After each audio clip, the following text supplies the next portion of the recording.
बिस्मिल्लाहिर्रहमानिर्रहीम अस्सलाम वालेकुम वरहमतुल्लाहि वबरकातुहू। पिछले टर्म तक हम लोगों ने 9-10 का लीनियर इक्वेशन इन टू वेरिएबल्स बहुत अच्छे से जान लिया था। आज जो हम लोग देखने वाले हैं वो क्या देखेंगे, लीनियर इक्वेशन इन टू वेरिएबल का ही थोड़ा एक्स्ट्रा वर्जन देखेंगे। लेकिन याद रहे ये टॉपिक उन बच्चों के लिए ये जो 9th और 10th का लीनियर इक्वेशन टू वेरिएबल अच्छे से पढ़ चुके हैं, मतलब वो बच्चे जो 10th करने के बाद किसी एंट्रेंस या कॉम्पिटिटिव वे के लिए पढ़ रहे हैं, तो उनके लिए आज का टॉपिक बहुत इंपॉर्टेंट है। ठीक है, और जो 9-10 में जो कॉमन चीज़ था जैसे टाइम एंड वर्क वाला टॉपिक, वो हम लोगों ने डिस्कस कर ही लिया है कॉमन पार्ट में।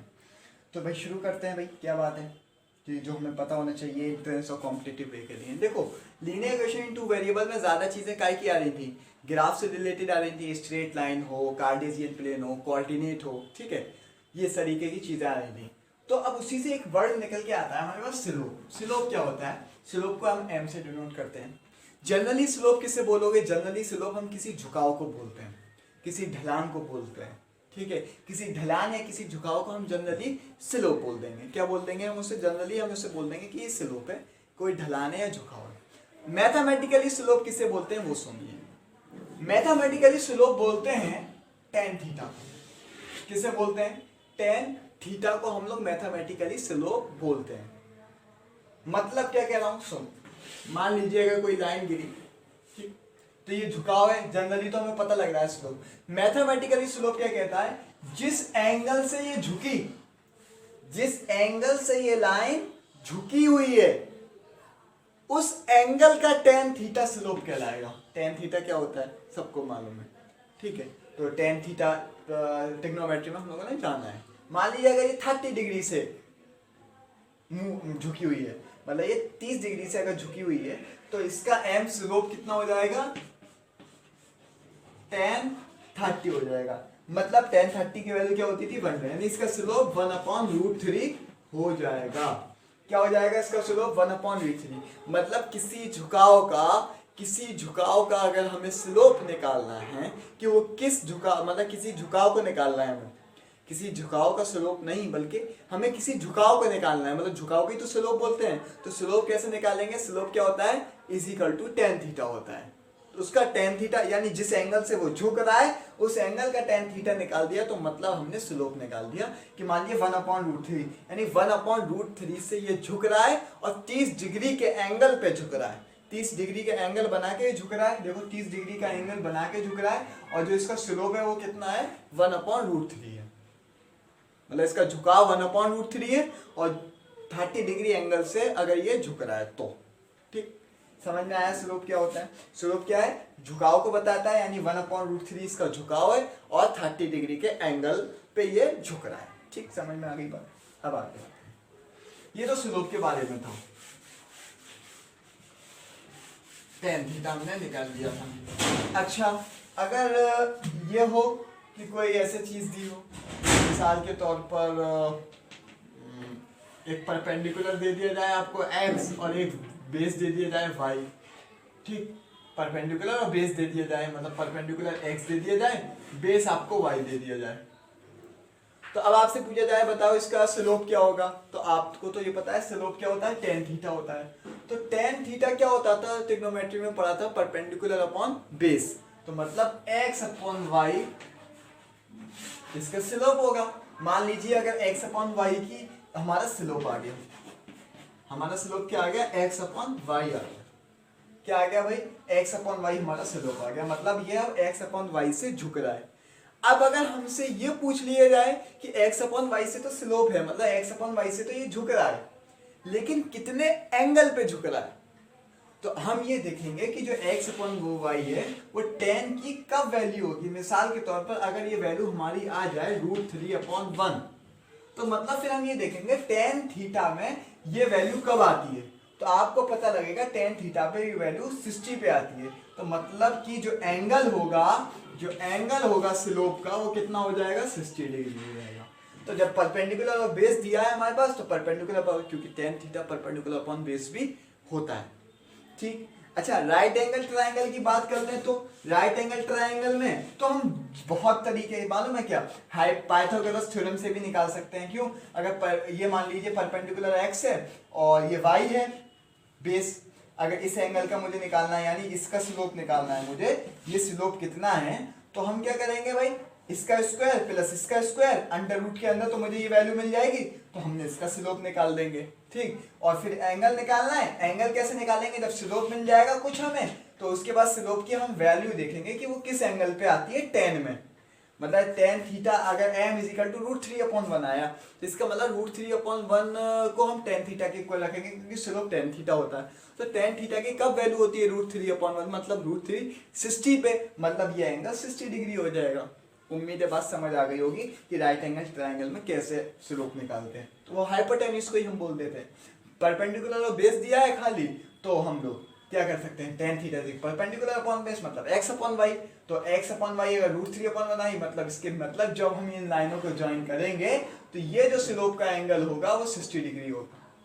ये वाली बात समझ आ गई, ठीक है। अब एक चीज और बताता चलो मैं,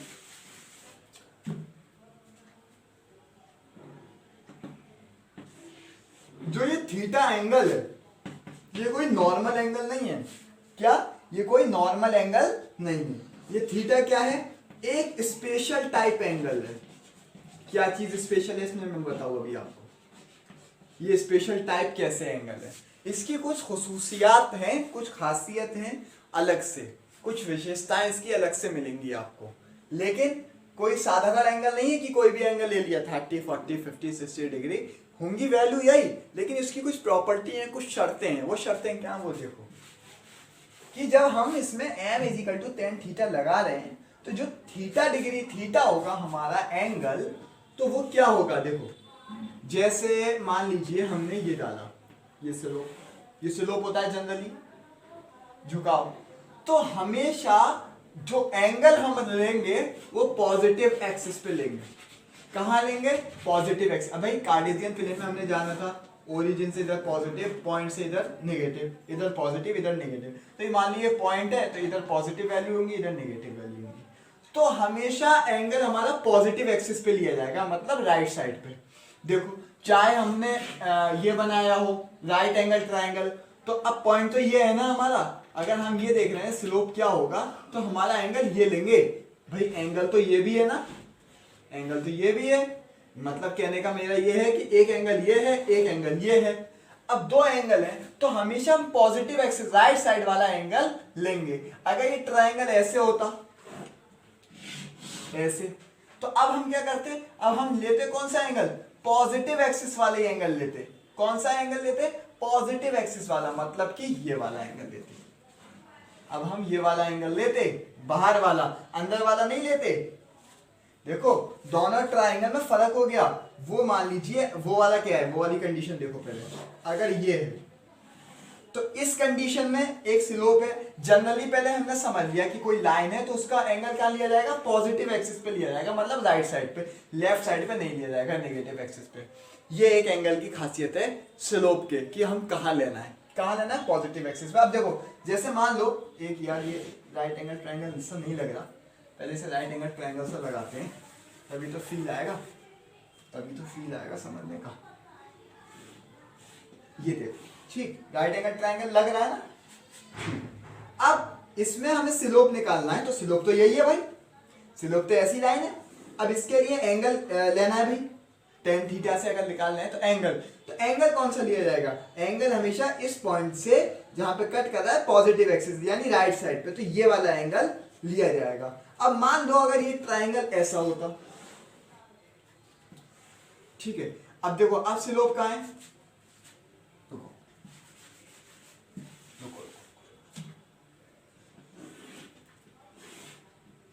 देखो 90 डिग्री है।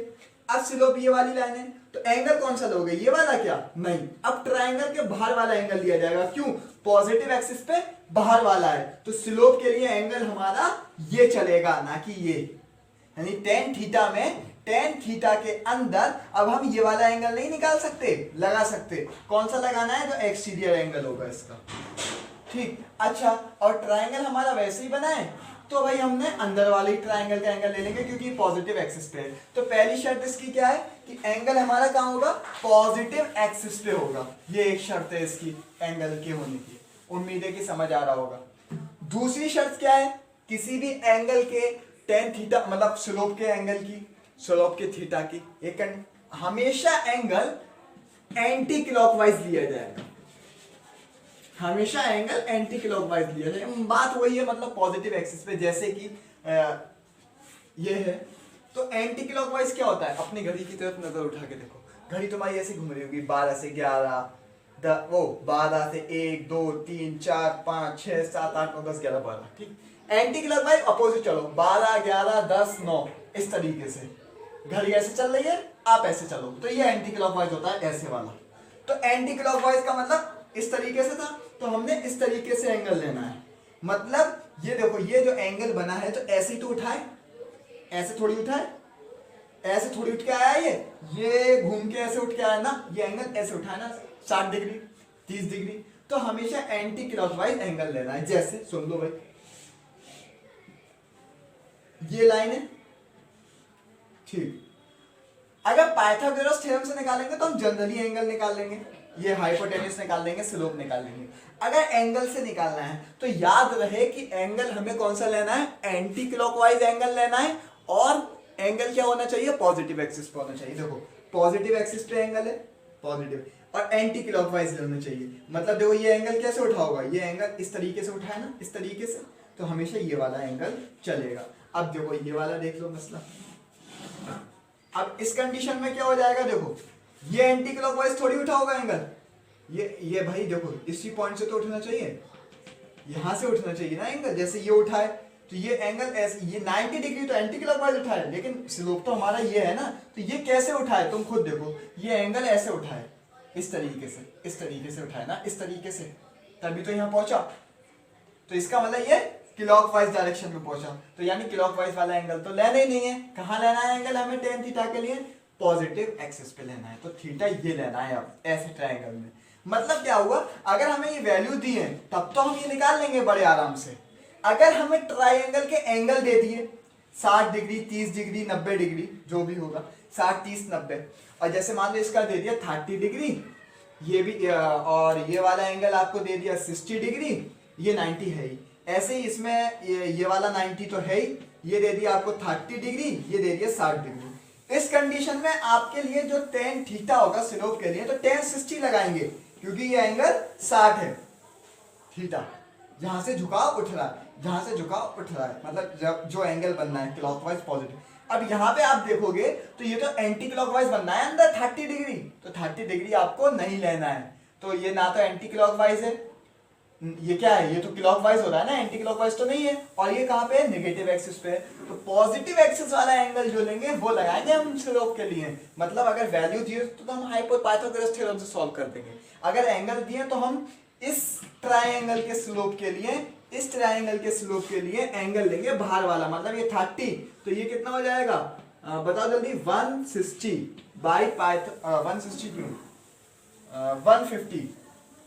150 डिग्री हो जाएगा ये बाई लीनियर पेयर। तो अब इसके लिए जो tan थीटा लगेगा वो tan 150 डिग्री लगेगा, ना कि tan 30 डिग्री। 30 डिग्री तो क्यों नहीं लग रहा, क्योंकि ये क्लॉकवाइज हो रहा है और नेगेटिव एक्सिस पे, यानी पॉइंट जहां पे स्लोप का है, जहां से पॉइंट उठा है स्लोप का, वो क्या है, वो क्या चीज है, वो हमारा क्या है, जहां से पॉइंट वो क्लॉकवाइज है और नेगेटिव एक्सिस पे है। तो कौन सा लेंगे, हमेशा एंटी क्लॉकवाइज वाला, जो एंगल ऐसे उठाओ, ये एंगल ऐसे उठाए 30 डिग्री इस तरीके से, लेकिन 150 हमारा यूं उठा होगा, ठीक है, ये यूं उठाए। हाँ अगर आपका ये ट्रायंगल यूं होता, मान लीजिए अगर आपका ट्रायंगल ऐसे होता, कैसे होता देखो, अगर ये ट्रायंगल ऐसे होता, ठीक, सारी कंडीशन वही रखूंगा, जो ये एंगल था ये यूं था, तो ये हमने गिराया तो ये 60 हो गया, ये 30 हो गया, ये 90 हो गया। अब आप बताएंगे स्लोप, अब स्लोप आपका ये है, अब स्लोप आपका ये है, तो अब आप देखेंगे भाई अब एंगल कौन सा लेंगे, अब बाहर वाला थोड़ी लेंगे, अब आपको यही वाला एंगल लेना पड़ेगा। क्यों, क्योंकि ये देखो पॉइंट तो यहाँ पे कट कर रहा है ना, ट्रायंगल का पॉइंट तो यहाँ पे खत्म है, तो ट्रायंगल के पॉइंट से अंदर है, मतलब इस साइड है पॉजिटिव एक्सिस पे, राइट हैंड साइड पे एंगल लेना है, और देखो एंटी क्लॉकवाइज है, क्लॉक तो ऐसे चलती है, एंटी क्लॉकवाइज एंगल है। तो अब tan की थीटा की वैल्यू 60 डिग्री लेंगे। और अगर हमें ट्राइंगल में वैल्यू दी है परपेंडिकुलर बेस की तो पाइथागोरस थ्योरम तो लगा ही लेंगे। उम्मीद है ये वाली बात समझ आ गई होगी कि एंगल स्पेशल कैसे है। ये वाला समझ में आ गया, स्पेशल एंगल कैसे है tan थीटा। थीटा क्या होना चाहिए, पॉजिटिव एक्सिस पे होना चाहिए, का पॉजिटिव एक्सिस पे। और दूसरी बात एंटी क्लॉकवाइज मूव करना चाहिए। घड़ी देखो कैसे, ऐसे मूव कर रही है, ऐसे एंगल होना उठना चाहिए, ऐसे एंगल उठना चाहिए, ना कि ऐसे ऐसे। ये तो ये क्लॉकवाइज हो जाएगा एंगल, मतलब कि अगर हम ये देखें, ये तो क्लॉकवाइज हो गया, ये ठीक है, और ये क्या हो गया, ये एंटी क्लॉकवाइज हो गया। अब जरूरी नहीं है कि एंटी क्लॉकवाइज ये भी हो सकता है। देखो ये वाला, ये एंटी क्लॉकवाइज ही उठा होगा। अच्छा यही एंगल सेम है और ये क्लॉकवाइज उठाए। देखो दोनों एंगल सेम है, मान लो ये भी x डिग्री का है, ये भी x डिग्री का है। फर्क क्या है, इसका मुंह यूं है और इसका मुंह यूं है। इसका मुंह किधर है, लेफ्ट हैंड साइड की तरफ है। खुद देख लो, अगर मुंह लेफ्ट हैंड साइड की तरफ खुला है इसका मतलब वो क्लॉकवाइज मूव कर रहा है। उसका मुंह अगर राइट हैंड साइड की तरफ खुला है तो उसका मतलब वो एंटी क्लॉकवाइज मूव कर रहा है। दिमाग में बात घुसी कि क्या कह रहा हूं, अगर उसका मुंह राइट हैंड साइड में खुला है, राइट हैंड साइड में खुला है तुम्हारे, अब तुम कहोगे अगर ऐसे ऐसे बने एंगल तो ऐसे ऐसे बने तो कैसे देखेंगे। अब तो राइट, अरे भैया तो तुम कॉपी घुमा दो या तुम उसके एंगल के पास पहुंच जाओ। अभी तक तो कॉपी के सीध में थे हम दोनों, तो हमने देख लिया कि राइट हैंड, हमारे राइट हैंड पे मुंह खुला हुआ है, इसका मतलब वो इस तरीके से उठाए एंटी क्लॉकवाइज। और अगर उसका लेफ्ट हैंड साइड में मुंह खुला हुआ है इसका मतलब वो क्लॉकवाइज उठाए। अब एंगल ऐसे बने तो आप ऐसे हो जाओ, कॉपी घुमा दो। कॉपी जब घुमा लोगे तो कॉपी घुमाने के बाद आपको पता लग जाएगा राइट हैंड साइड पे जो खुला हुआ है वो यानी कि एंटी क्लॉकवाइज होगा, और जो लेफ्ट हैंड साइड पे मुंह खुला है वो क्लॉकवाइज होगा। उम्मीद समझ आ गई होगी। तो tan थीटा के लिए थीटा कौन सा लेना है, थीटा हमेशा पॉजिटिव एक्सिस पे लेना है, और दूसरी बात उसका एंगल एंटी क्लॉकवाइज होना चाहिए। ठीक है, एक बात और बताते चलें, अब एंटी क्लॉकवाइज और क्लॉकवाइज बात चल रही है तो अगर कोई एंटी क्लॉकवाइज डायरेक्शन, अगर हमें एंगल मेजर करना है एक्स एक्सिस पे, मान लीजिए ये एक्स एक्सिस है और ये कोई स्लोप है, तो भाई देखो दो एंगल है। अब खुद बताओ, इसका मुंह इधर खुला है इसका मतलब ये एंटी क्लॉकवाइज, इसका मुंह इधर खुला है इसका मतलब ये क्लॉकवाइज। तो हमेशा याद रखना, अगर हम एंगल मेजर कर रहे हैं, क्या कर रहे हैं हम मेजर कर रहे हैं एंगल, कब, एंटी क्लॉकवाइज डायरेक्शन में। कहां पे, एक्स एक्सिस पे। एक्स एक्सिस पे अगर हम कभी भी एंटी क्लॉकवाइज डायरेक्शन में एंगल को मेजर कर रहे हैं तो वो एंगल हमेशा पॉजिटिव आएगा।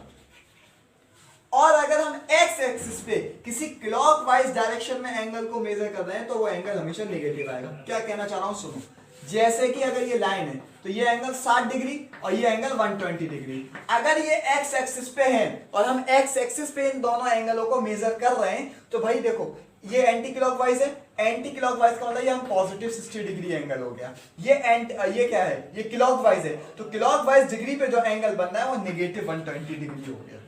समझ में आया, यानी एक्स एक्सिस पे हम कभी भी जब एंगल मेजर कर रहे हो, एक्स एक्सिस पे हम कभी भी एंगल मेजर कर रहे हो तो क्लॉकवाइज डायरेक्शन वाला एंगल हमेशा नेगेटिव आएगा, और एंटी क्लॉकवाइज वाली डायरेक्शन, एंटी क्लॉकवाइज वाला एंगल हमेशा पॉजिटिव आएगा। यानी क्लॉकवाइज वाला एंगल नेगेटिव और एंटी क्लॉकवाइज वाला हमेशा पॉजिटिव आएगा। ठीक है, समझ में आ रही है बात। ये यूज नहीं हो रहा है, बात आई है तो बता दी मैंने, ये यूज नहीं होगी बात, बस बता दी मैंने।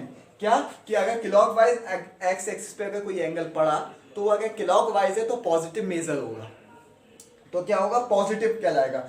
और अगर वो एंटी क्लॉकवाइज, क्या बोल दिया मैं, सुनो दोबारा सुनो, क्लॉकवाइज बोल दिया मैं क्या कह रहा हूँ दोबारा सुन लो, कि अगर हम एंगल मेजर कर रहे हैं कहां पर, एक्स एक्सिस पे कोई पड़ा एंगल है, वो एंगल अगर एंटी क्लॉकवाइज है तो वो एंगल पॉजिटिव होगा, और अगर वो एंगल क्लॉकवाइज है तो हमेशा नेगेटिव लिया जाएगा। जैसे अभी दिखाया था 60 पॉजिटिव लिया जाएगा लेकिन 120 नेगेटिव लिया जाएगा, क्योंकि वो क्लॉकवाइज है, और 60 पॉजिटिव इसलिए लिया क्योंकि वो एंटी क्लॉकवाइज। समझ में आई बात, क्या बात कह रहा हूं, कि अगर कोई एक्स एक्सिस पे हम एंगल मेजर कर रहे हैं, ठीक, तो वो एंगल अगर एंटी क्लॉकवाइज बना है तो वो पॉजिटिव लिया जाएगा, और क्लॉकवाइज बना है तो नेगेटिव एंगल लिया जाएगा। ठीक, ये वाली बात समझ आ गई। चाहे वैल्यू कुछ हो, अगर मान लीजिए वो नेगेटिव भी 60 डिग्री के दो एंगल है और मेजर करते टाइम वो एंटी क्लॉकवाइज बनना है, वो क्लॉकवाइज बनना है। तो एंटी क्लॉकवाइज वाला पॉजिटिव 60 डिग्री और क्लॉकवाइज वाला नेगेटिव 60। मान लो जैसे ये भी 60 डिग्री एंगल और ये भी 60 डिग्री एंगल, एक्स एक्सिस पे अगर नाप लें तो ये 60 डिग्री पॉजिटिव, ये 60 डिग्री नेगेटिव, क्योंकि ये क्लॉकवाइज है और ये एंटी क्लॉकवाइज है, मतलब एंटी क्लॉकवाइज वाला पॉजिटिव और क्लॉकवाइज वाला नेगेटिव। समझ में आ गई बात? चलो ये वाली बात आई थी। अच्छा एक जगह हमने देखा, अभी एक जगह हमने एक चीज दिखाई। क्या दिखाई? जैसे कि मैंने ट्रायंगल बनाया था ये, तो ये तो हमें पता हो गया, जैसे मान लो 30 डिग्री है तो ये 60 डिग्री होगा, 90 होगा।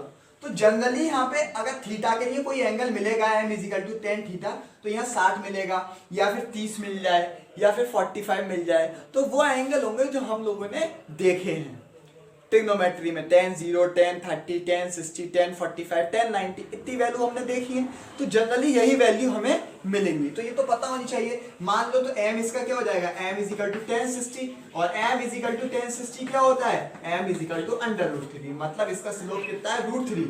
अगर इसका स्लोप √3 है तो कितने एंगल का झुकाव, 60 डिग्री का झुकाव।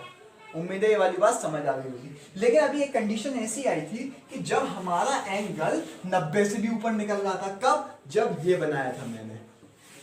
अब ये वाला एंगल थोड़ी लेना था। मान लो ये 60, ये 90, ये 30। तो हमेशा याद रखना अंदर कोई अटपटा नंबर नहीं होगा ट्रायंगल के। अटपटा नंबर ट्रायंगल के अंदर हमें नहीं मिलने का है। क्यों? मतलब क्या है कि हुआ कहने का, स्लोप पे हमें कभी भी कोई अटपटा एंगल नहीं मिलेगा। 33 डिग्री मिल जाएगा तो वो बहुत आगे क्लासेस की बात है। अभी हम लोगों के लेवल पे कोई आसान से एंगल मिलेंगे, 30 degree, 0 degree, 60 degree, 45 degree, 90 degree, इस तरीके के एंगल, मतलब जो तीनों का सम 180 कर रहे हो ट्रायंगल पे, इस तरीके के जनरल नंबर मिलेंगे। 30 मिल जाए, 60 मिल जाए, 45 मिल जाए, जो भी मिल जाए। तो अब ऐसी कंडीशन में हमें 30 डिग्री तो लेना नहीं है, क्योंकि ये नेगेटिव एक्सिस पे और क्लॉकवाइज है। कौन सा लेना है? ये वाला एंगल लेना है, एंटी क्लॉकवाइज और पॉजिटिव एक्सिस पे। तो ये एंगल कितना हो गया भाई, 30, तो ये हो गया, तो ये 150 डिग्री एंगल हो गया मेरा। कितना हो गया? 150 डिग्री। अब स्लोप के लिए तो मुझे tan 150 डिग्री लेना है। अब भैया tan 90 तक पढ़ा 10th में, 150 की वैल्यू कैसे निकालेंगे? चलो वो भी देख लेते हैं, tan 150 की वैल्यू कैसे निकालेंगे। ये वाली बात समझ आई ना? मतलब अंदर हमें एंगल अटपटे नहीं मिलेंगे ना बाहर। तो कौन कौन से मिलेंगे स्लोप के अंदर एंगल? जनरली अपने लेवल पे 0 मिल गया, 30 मिल जाएगा, 60 मिल जाएगा, 45 मिल जाएगा, 90, यानी जो हम लोग देख आए, यानी 90 के अंदर, ट्रायंगल के अंदर से अगर हमारा स्लोप निकल रहा है तो हमारे लिए यही एंगल मिलेंगे। ठीक। और अगर खाली स्लोप पूछा है तो हमारे लिए एंगल और भी हो सकते हैं। कौन कौन से पूछ सकता है? देखो 120 मिल सकता है, 135 भी मिल सकता है, 150 भी मिल सकता है, 180 भी मिल सकता है। तो ये भी एंगल मिल सकते हैं स्लोप में। तो स्लोप में जनरली हमारे यही एंगल मिल रहे हैं, इससे ज्यादा हमसे एंगल नहीं मिल रहे। अगर हाँ ऐसा नहीं है, हो नहीं सकते, हो सकते हैं वो हायर क्लास में। तो जनरली हमारे यही वैल्यू में घूमता रहेगा, जिससे हम वैल्यू निकाल रहे हैं। मान लीजिए अगर tan यहाँ पे आ जाए 30 डिग्री, m = tan 30 डिग्री, क्या इसकी वैल्यू नहीं निकलेगी? निकल जाएगी, बहुत हाई क्लासेस में है। लेकिन अब tan 30 डिग्री तो हमारा स्लोप क्या रह जाएगा, सिर्फ tan 33 डिग्री लिख के रह जाएंगे, हम सॉल्व नहीं करेंगे। tan 30 डिग्री है तो 30 डिग्री की वैल्यू हमें पता है क्या, 1/√3, तो लगा देंगे कि स्लोप इसका 1/√3 है। अच्छा, मेरे कहने का मतलब यह, अगर अब 90 से एबव वाली अगर एंगल आ जाए स्लोप में तो कैसे करेंगे? 90 से एबव वाले स्लोप, 90 डिग्री से बड़े हमारे अगर कोई एंगल है, और 180 के बराबर भी हो सकता है भाई, 180 भी है, तो हम कैसे निकालते हैं tan थीटा की वैल्यू? तो एक फार्मूला याद रख लो, tan 180 minus theta is equal to minus tan theta. क्या बात याद रख लो, tan 180 minus theta is equal to minus tan theta. ये फार्मूला हमें याद होना चाहिए। इस फार्मूले को बताने का मकसद क्या, सुनो। अब मान लीजिए tan हमारा 150 डिग्री आया था, अभी tan 150 की वैल्यू पूछिए, तो हम इसे कैसे लिखें कि 150 हो जाए? तो हम 150 को ऐसे लिख सकते हैं ना, tan 180 माइनस कितना, 30 डिग्री लिख दिया। तो इसका मतलब जो हमने थीटा लिया उसका नेगेटिव होगी value, minus tan 30 degree, minus ten 30। तो यानी 180 माइनस 30 क्या था, टेन 150। तो टेन 150 डिग्री की वैल्यू आ गई माइनस टेन 30 की वैल्यू। माइनस टेन 30 की वैल्यू क्या थी हमारी, 1/√3। हमने 10th में पढ़ा है ट्रिग्नोमेट्री में। तो ये टेन 30 की वैल्यू आ गई, टेन 150 की वैल्यू आ गई 1/√3।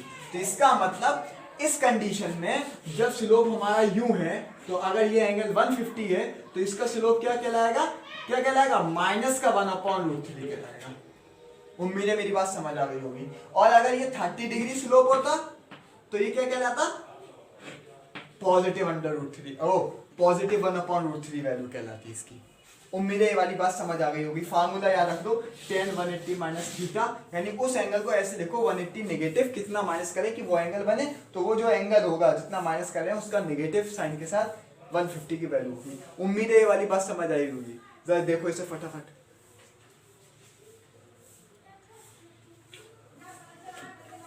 देख लिया। चलो एक चीज और, एक एग्जांपल और देख लें इस पे, जैसे अच्छा लगे। चलो एक एग्जांपल और देख। अगर मान लो,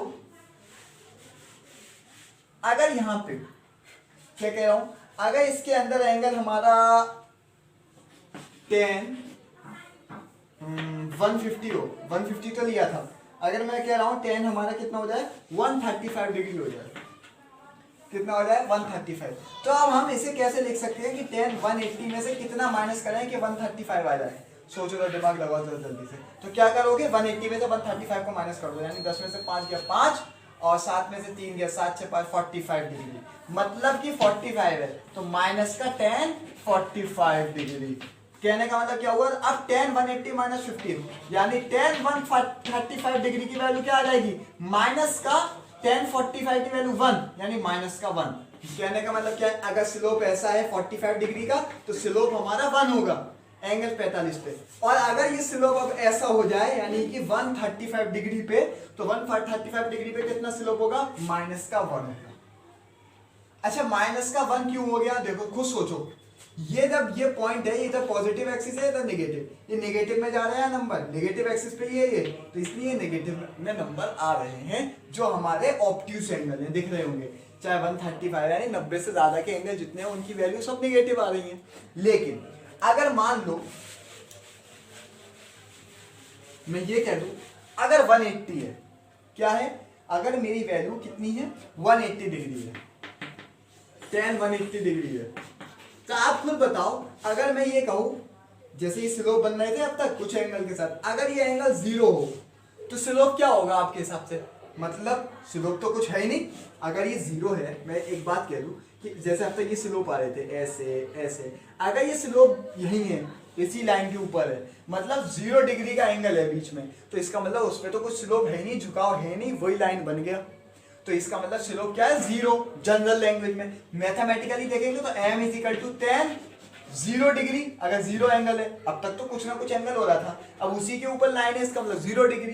तो 0 डिग्री का मतलब tan थीटा, tan थीटा का मतलब tan 0 की वैल्यू 0 होती है, तो m इज इक्वल टू 0, यानी स्लोप उसका कुछ है ही नहीं। कब, जब एंगल की वैल्यू 0 डिग्री हो गई। ठीक है। अच्छा इसी तरह अगर एंगल की वैल्यू 180 डिग्री है, तो अब भैया 90 से बड़ा है, तो फार्मूले में लगाओ tan 180 minus theta is equal to tan theta. अब देखो इसमें से कितना माइनस करें, कितना माइनस करें कि 180 आ जाए, भाई tan 180 में से 0 ही तो माइनस करेंगे, तो tan 180 माइनस 0 डिग्री, तो यानी कि tan थीटा, यानी नेगेटिव का कौन सा थीटा, नेगेटिव का tan 0 डिग्री, तो नेगेटिव का tan 0 डिग्री और tan 0 माइनस का 0 तो होता नहीं है, 0 ही है, मतलब क्या समझ आया, tan 180 डिग्री इज आल्सो भैया 0।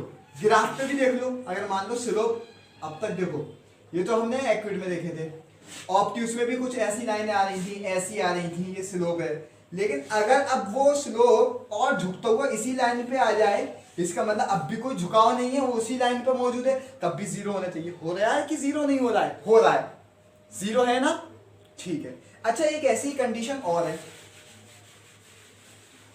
ये वाली समझ आ गई होगी बात आप लोगों को, तो ठीक है। अब एक कंडीशन और हम लोग देखेंगे, वो क्या है,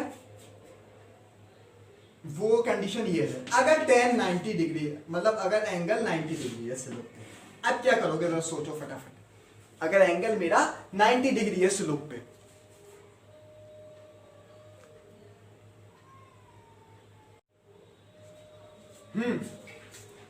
क्या हो सकता है? अब एक बार बताओ, स्लोप तो मैंने झुकाव बता था, ये तो बिल्कुल स्ट्रेट है, तो क्या इसमें कोई स्लोप है? भाई देखो, ये बिल्कुल मिला तो है नहीं। हम ये तो कह सकते हैं कि इसमें स्लोप नहीं है। स्ट्रेट में आप कैसे बता दोगे कि इसमें स्लोप है? स्लोप तो झुकाव को कह रहे थे, लेकिन बस कंडीशन क्या होगी, वहां तो उठा ही नहीं था, 0 पे 180 पे तो बिल्कुल उठ भी नहीं रहा था, लेकिन ये बंदा इतना उठा कि बिल्कुल स्ट्रेट हो गया, तो ये बिल्कुल सीधा है, तो ये नॉट डिफाइंड होगा। मतलब मेरी बात सुनो, क्या कहने का मतलब, एक होता है बिल्कुल सीधा ही बच्चा है, बहुत सीधा, जैसे वो 0 डिग्री स्लोप जिसका 0 था 180 था, बिल्कुल सीधा 0, उसमें तो कोई खराबी है ही नहीं, ठीक। अब फिर बीच बीच में एंगल आ रहे थे इतने उठे हुए, थोड़े थोड़े 30 डिग्री पे, 60 डिग्री पे, 120 डिग्री पे, ठीक है, 120 डिग्री पे आ रहे थे और फिर 150 डिग्री पे आ रहे थे। तो इस तरीके के एंगल कौन से थे? वो बिगड़े भी हैं और सुधरे भी हैं। लेकिन 0 180 वाले क्या थे? वो मतलब पहले बिगड़े, पहले बिल्कुल सही थे। कहने का मतलब मेरे क्या, सुनो दोबारा, अभी समझ आ जाएगा।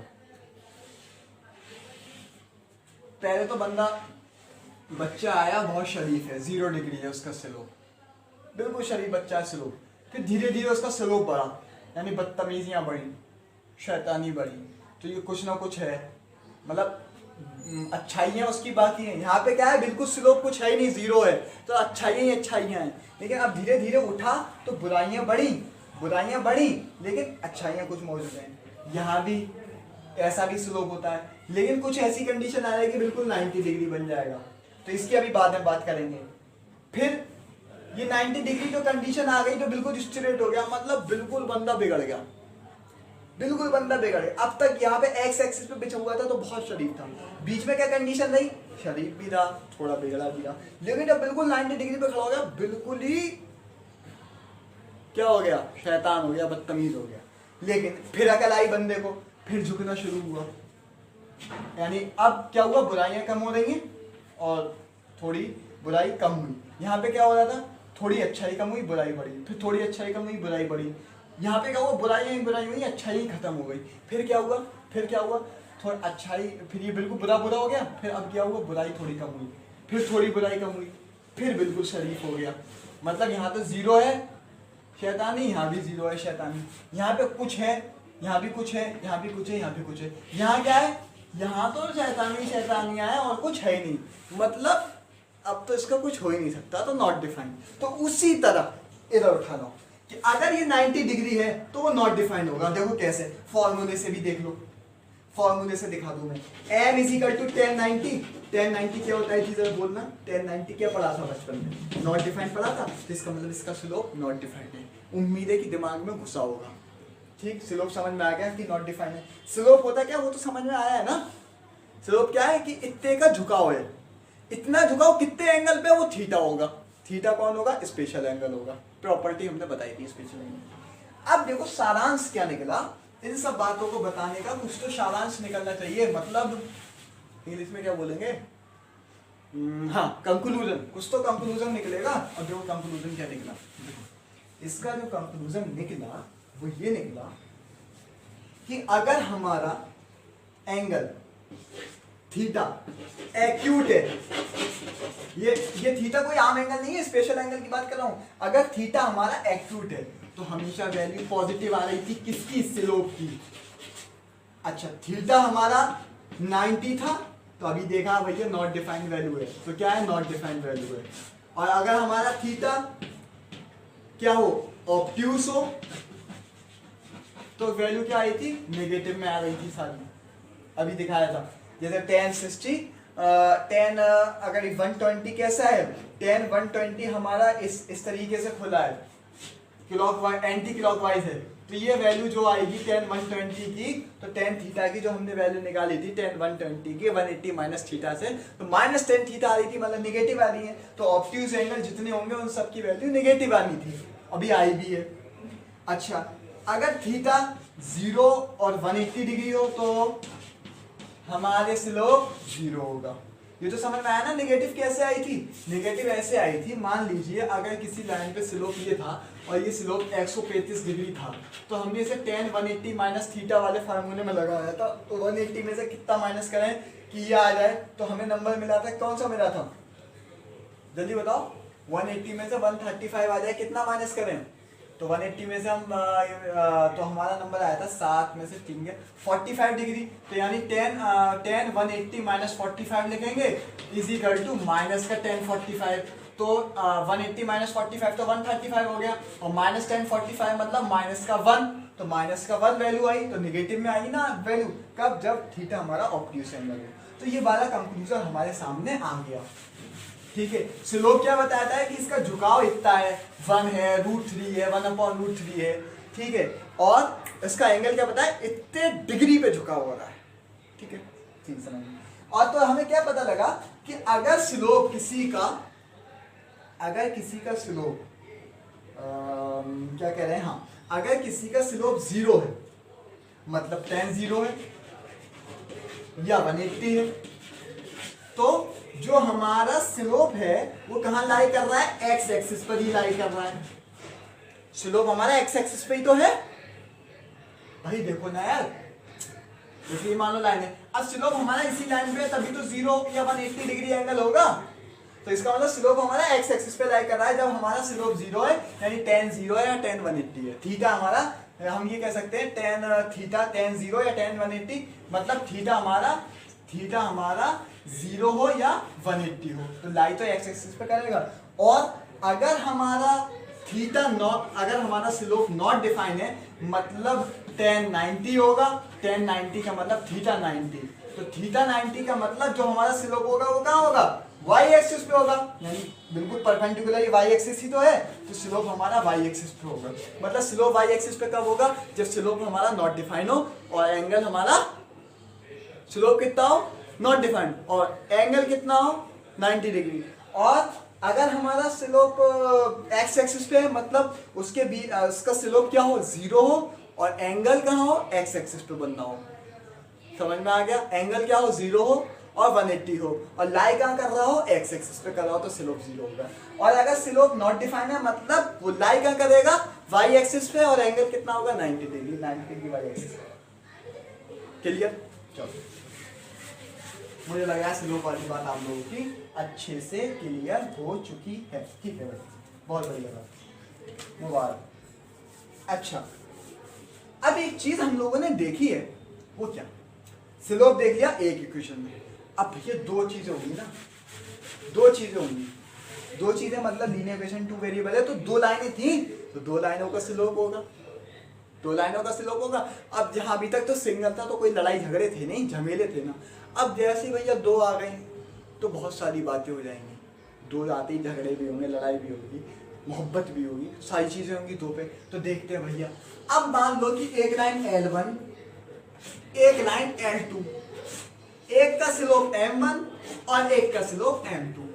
अब ये सवाल मत कर दियो कि कौन सा स्लोप किसका है, L1 वाले का M1 स्लोप है, L2 वाले का M2 स्लोप है, बस इतनी बात याद हो गई। तो अब देखो भैया कहां से आया, कैसे आया, ये सवाल। ये वाली बात समझ आई कि L1 अगर लाइन है तो उसका स्लोप M1 होगा, और अगर L2 लाइन है तो उसका स्लोप M2 होगा। अच्छा, L1 का स्लोप M1, L2 का स्लोप M2, ये क्या है, ये लाइन है और ये स्लोप है। अच्छा, अब ये कहां से आया, कैसे आया, ऐसे सवालों को दफन कर लो, ये 11th में आओगे क्लियर हो जाएंगे। अभी बस ये जानना है कि अगर 2 लाइनें हैं तो 2 स्लोप होंगे, ये तो बात तय है। तो अगर उन दोनों के स्लोप आपस में बराबर हैं, यानी M1 is equal to M2, दोनों का स्लोप बराबर है, तो वो लाइनें आपस के अंदर पैरेलल होंगी, यानी कि L1 is parallel to L2 कहलाएगी। मिसाल के तौर पर जब एक पेयर होगा लीनियर इक्वेशन 2 वेरिएबल का, 2 इक्वेशंस होगी, एक की मान लीजिए ये स्ट्रेट लाइन बन रही है, एक की मान लीजिए ये स्ट्रेट लाइन बन रही है। तो अगर ये आपस में पैरेलल है, तो क्या होगा, इनके स्लोप जो होंगे, जैसे मान लो ये L1 है तो इसका स्लोप M1 हो गया, ये L2 है तो इसका स्लोप M2 हो गया, तो अब दोनों आपस में बराबर होंगे इनके स्लोप। ठीक, कब बराबर होंगे? जब ये दोनों लाइनें आपस में पैरेलल होंगी। ये वाली कंडीशन सेक है कि अगर दो लाइनें आपस में क्या है, पैरेलल है, तो उनके स्लोप आपस में बराबर होंगे। अच्छा, अगर इक्वेशंस होती तो हम वैसे बता लेते थे, a1/a2 is equal to b1/b2 is not equal to c1/c2 होता था, तो हम उस तरीके से बता देते कि ये पैरेलल लाइन है, जो 10th में था। लेकिन अगर स्लोप दिए हैं तो कैसे बताएंगे? तो याद रखिए, अगर किसी दो लाइनों के स्लोप आपस में बराबर दिख रहे हैं आपको, तो उनका जो लाइनें होंगी, उनकी जो लाइनें होंगी, जिस इक्वेशंस के वो स्लोप होंगे, तो वो लाइनें आपस में पैरेलल होंगी। ठीक है, ये वाली बात क्लियर हो गई। अच्छा, ऐसे ही एक मसला और है, अगर ये दोनों लाइनों का मल्टीप्लाई यानी M1 इंटू M2, यानी दोनों लाइनों के स्लोप का मल्टीप्लाई -1 आ जाए, तो L1 is perpendicular to L2 होगी। नहीं आई बात समझ में? मतलब अभी ये बात थी कि दो लाइनें अलग अलग हैं, तो दोनों लाइनें पैरेलल हैं, तो उनका स्लोप आपस में इक्वल होगा। अब क्या बात है? अब ये बात है कि अगर कोई लाइन ये है किसी इक्वेशंस की, उसी पेयर में से जो लीनियर इक्वेशन 2 वेरिएबल लिया है, तो एक इक्वेशंस की लाइन ये आई और एक इक्वेशंस की लाइन ये आई, तो ये लाइनें आपस में पैरेलल होंगी। कब? जब इनका स्लोप आपस का मल्टीप्लाई -1 होगा। मतलब कहने का क्या है? मतलब कहने का ये है कि अगर दो लाइनें किसी इक्वेशंस की, मतलब किसी इक्वेशंस की स्ट्रेट लाइन बनाएंगे, वो आपस में परपेंडिकुलर ही कट कर रही हैं, परपेंडिकुलर कट कर रही हैं, मतलब ये 90 डिग्री का एंगल बना रही हैं, ये 90 डिग्री का एंगल बना रही हैं, तो क्या होगा? उनके स्लोप का मल्टीप्लाई -1 होगा। अच्छा, कट कर रही हैं, तो अगर इक्वेशंस होती हम कैसे पता कर लेते थे कि a1/a2 is not equal to b1/b2 होता था 10th क्लास में, तो हम पता कर लेते कि ये लाइनें आपस में इंटरसेक्ट कर रही हैं। लेकिन यहाँ क्या बता रहा है स्लोप? यहाँ स्लोप ये बता रहा है कि अगर किन्हीं दो स्लोपों का मल्टीप्लाई -1 आ जाए, तो वो दो लाइनें आपस में परपेंडिकुलर होंगी, मतलब कट तो कर रही होंगी, लेकिन किस पे कर रही होंगी? 90 डिग्री पे कट कर रही होंगी। कहाँ पे कट कर रही हैं? 90 डिग्री पे कट कर रही हैं। इसने दो बातें बताई आपको। दो बातें क्या बताई? अगर किसी का स्लोप का किसी दो स्लोप का मल्टीप्लाई -1 आ गया, तो वो स्लोप जिसके वो इक्वेशन जिसके वो स्लोप है, वो इक्वेशंस की जो लाइनें आ रही होंगी, वो आपस में कट भी कर रही हैं, और साथ साथ कितने डिग्री पे कट कर रही हैं? परपेंडिकुलर है, मतलब 90 डिग्री पे कट कर रही हैं। ये बात कब पता लगेगी? जब दो स्लोपों का मल्टीप्लाई -1 है, तो जिनके वो स्लोप है, उन इक्वेशंस की जो स्ट्रेट लाइन आ रही है, वो आपस में परपेंडिकुलर कट कर रही हैं। अगर इक्वेशंस दिए तो हम सिर्फ क्या बता सकते थे कि a1/a2 is not equal to b1/b2 है, कि ये इंटरसेक्ट कर रही हैं, इतना बता सकते थे। लेकिन ये क्या बता रहा है? ये बता रहा है कि अगर M1 इंटू M2 अगर -1 है, तो वो लाइनें इंटरसेक्ट तो करेंगे ही करेंगी, लेकिन 90 डिग्री पर कट करेंगी। अच्छा, अब एक सवाल यहाँ से उठता है कि अगर कोई कार्टेशियन प्लेन पे इस तरीके से लाइनें कट कर रही हैं, या इस तरीके से लाइनें कट कर रही हैं, तो इनके बीच का एंगल क्या होगा? मतलब अगर हमें इक्वेशंस दी है, तो हम इतना तो पता लगा लेंगे कि ये कट कर देंगे a1/a2 is not equal to b1/b2 से। हम ये कैसे पता लगाएंगे कि ये कितने डिग्री का एंगल बना रही है? जैसे यहाँ पे स्लोप ने तो हमें बता दिया कि 90 डिग्री का एंगल है, 90 के अलावा कोई और एंगल है, तो हमें कैसे पता लगेगा कि कितने डिग्री का एंगल है? तो चलो वो जानते हैं कि कैसे पता लगेगा कि इसके बीच में एंगल कितना होगा, यानी angle between two straight line, दो स्ट्रेट लाइन के बीच का एंगल क्या होगा। यानी दो लीनियर इक्वेशन इन टू वेरिएबल होंगी, तो दोनों की अलग अलग स्ट्रेट लाइन होंगी। अगर वो इंटरसेक्ट कर रही है, मतलब a1/a2 is not equal to b1/b2 है, तो उनके बीच का एंगल कैसे निकालेंगे? चलिए देखते हैं। अब एंगल निकालने के लिए एक चीज जान ले तो बेहतर है। क्यों? क्योंकि एंगल जो निकालते हैं उसका फार्मूला ये है।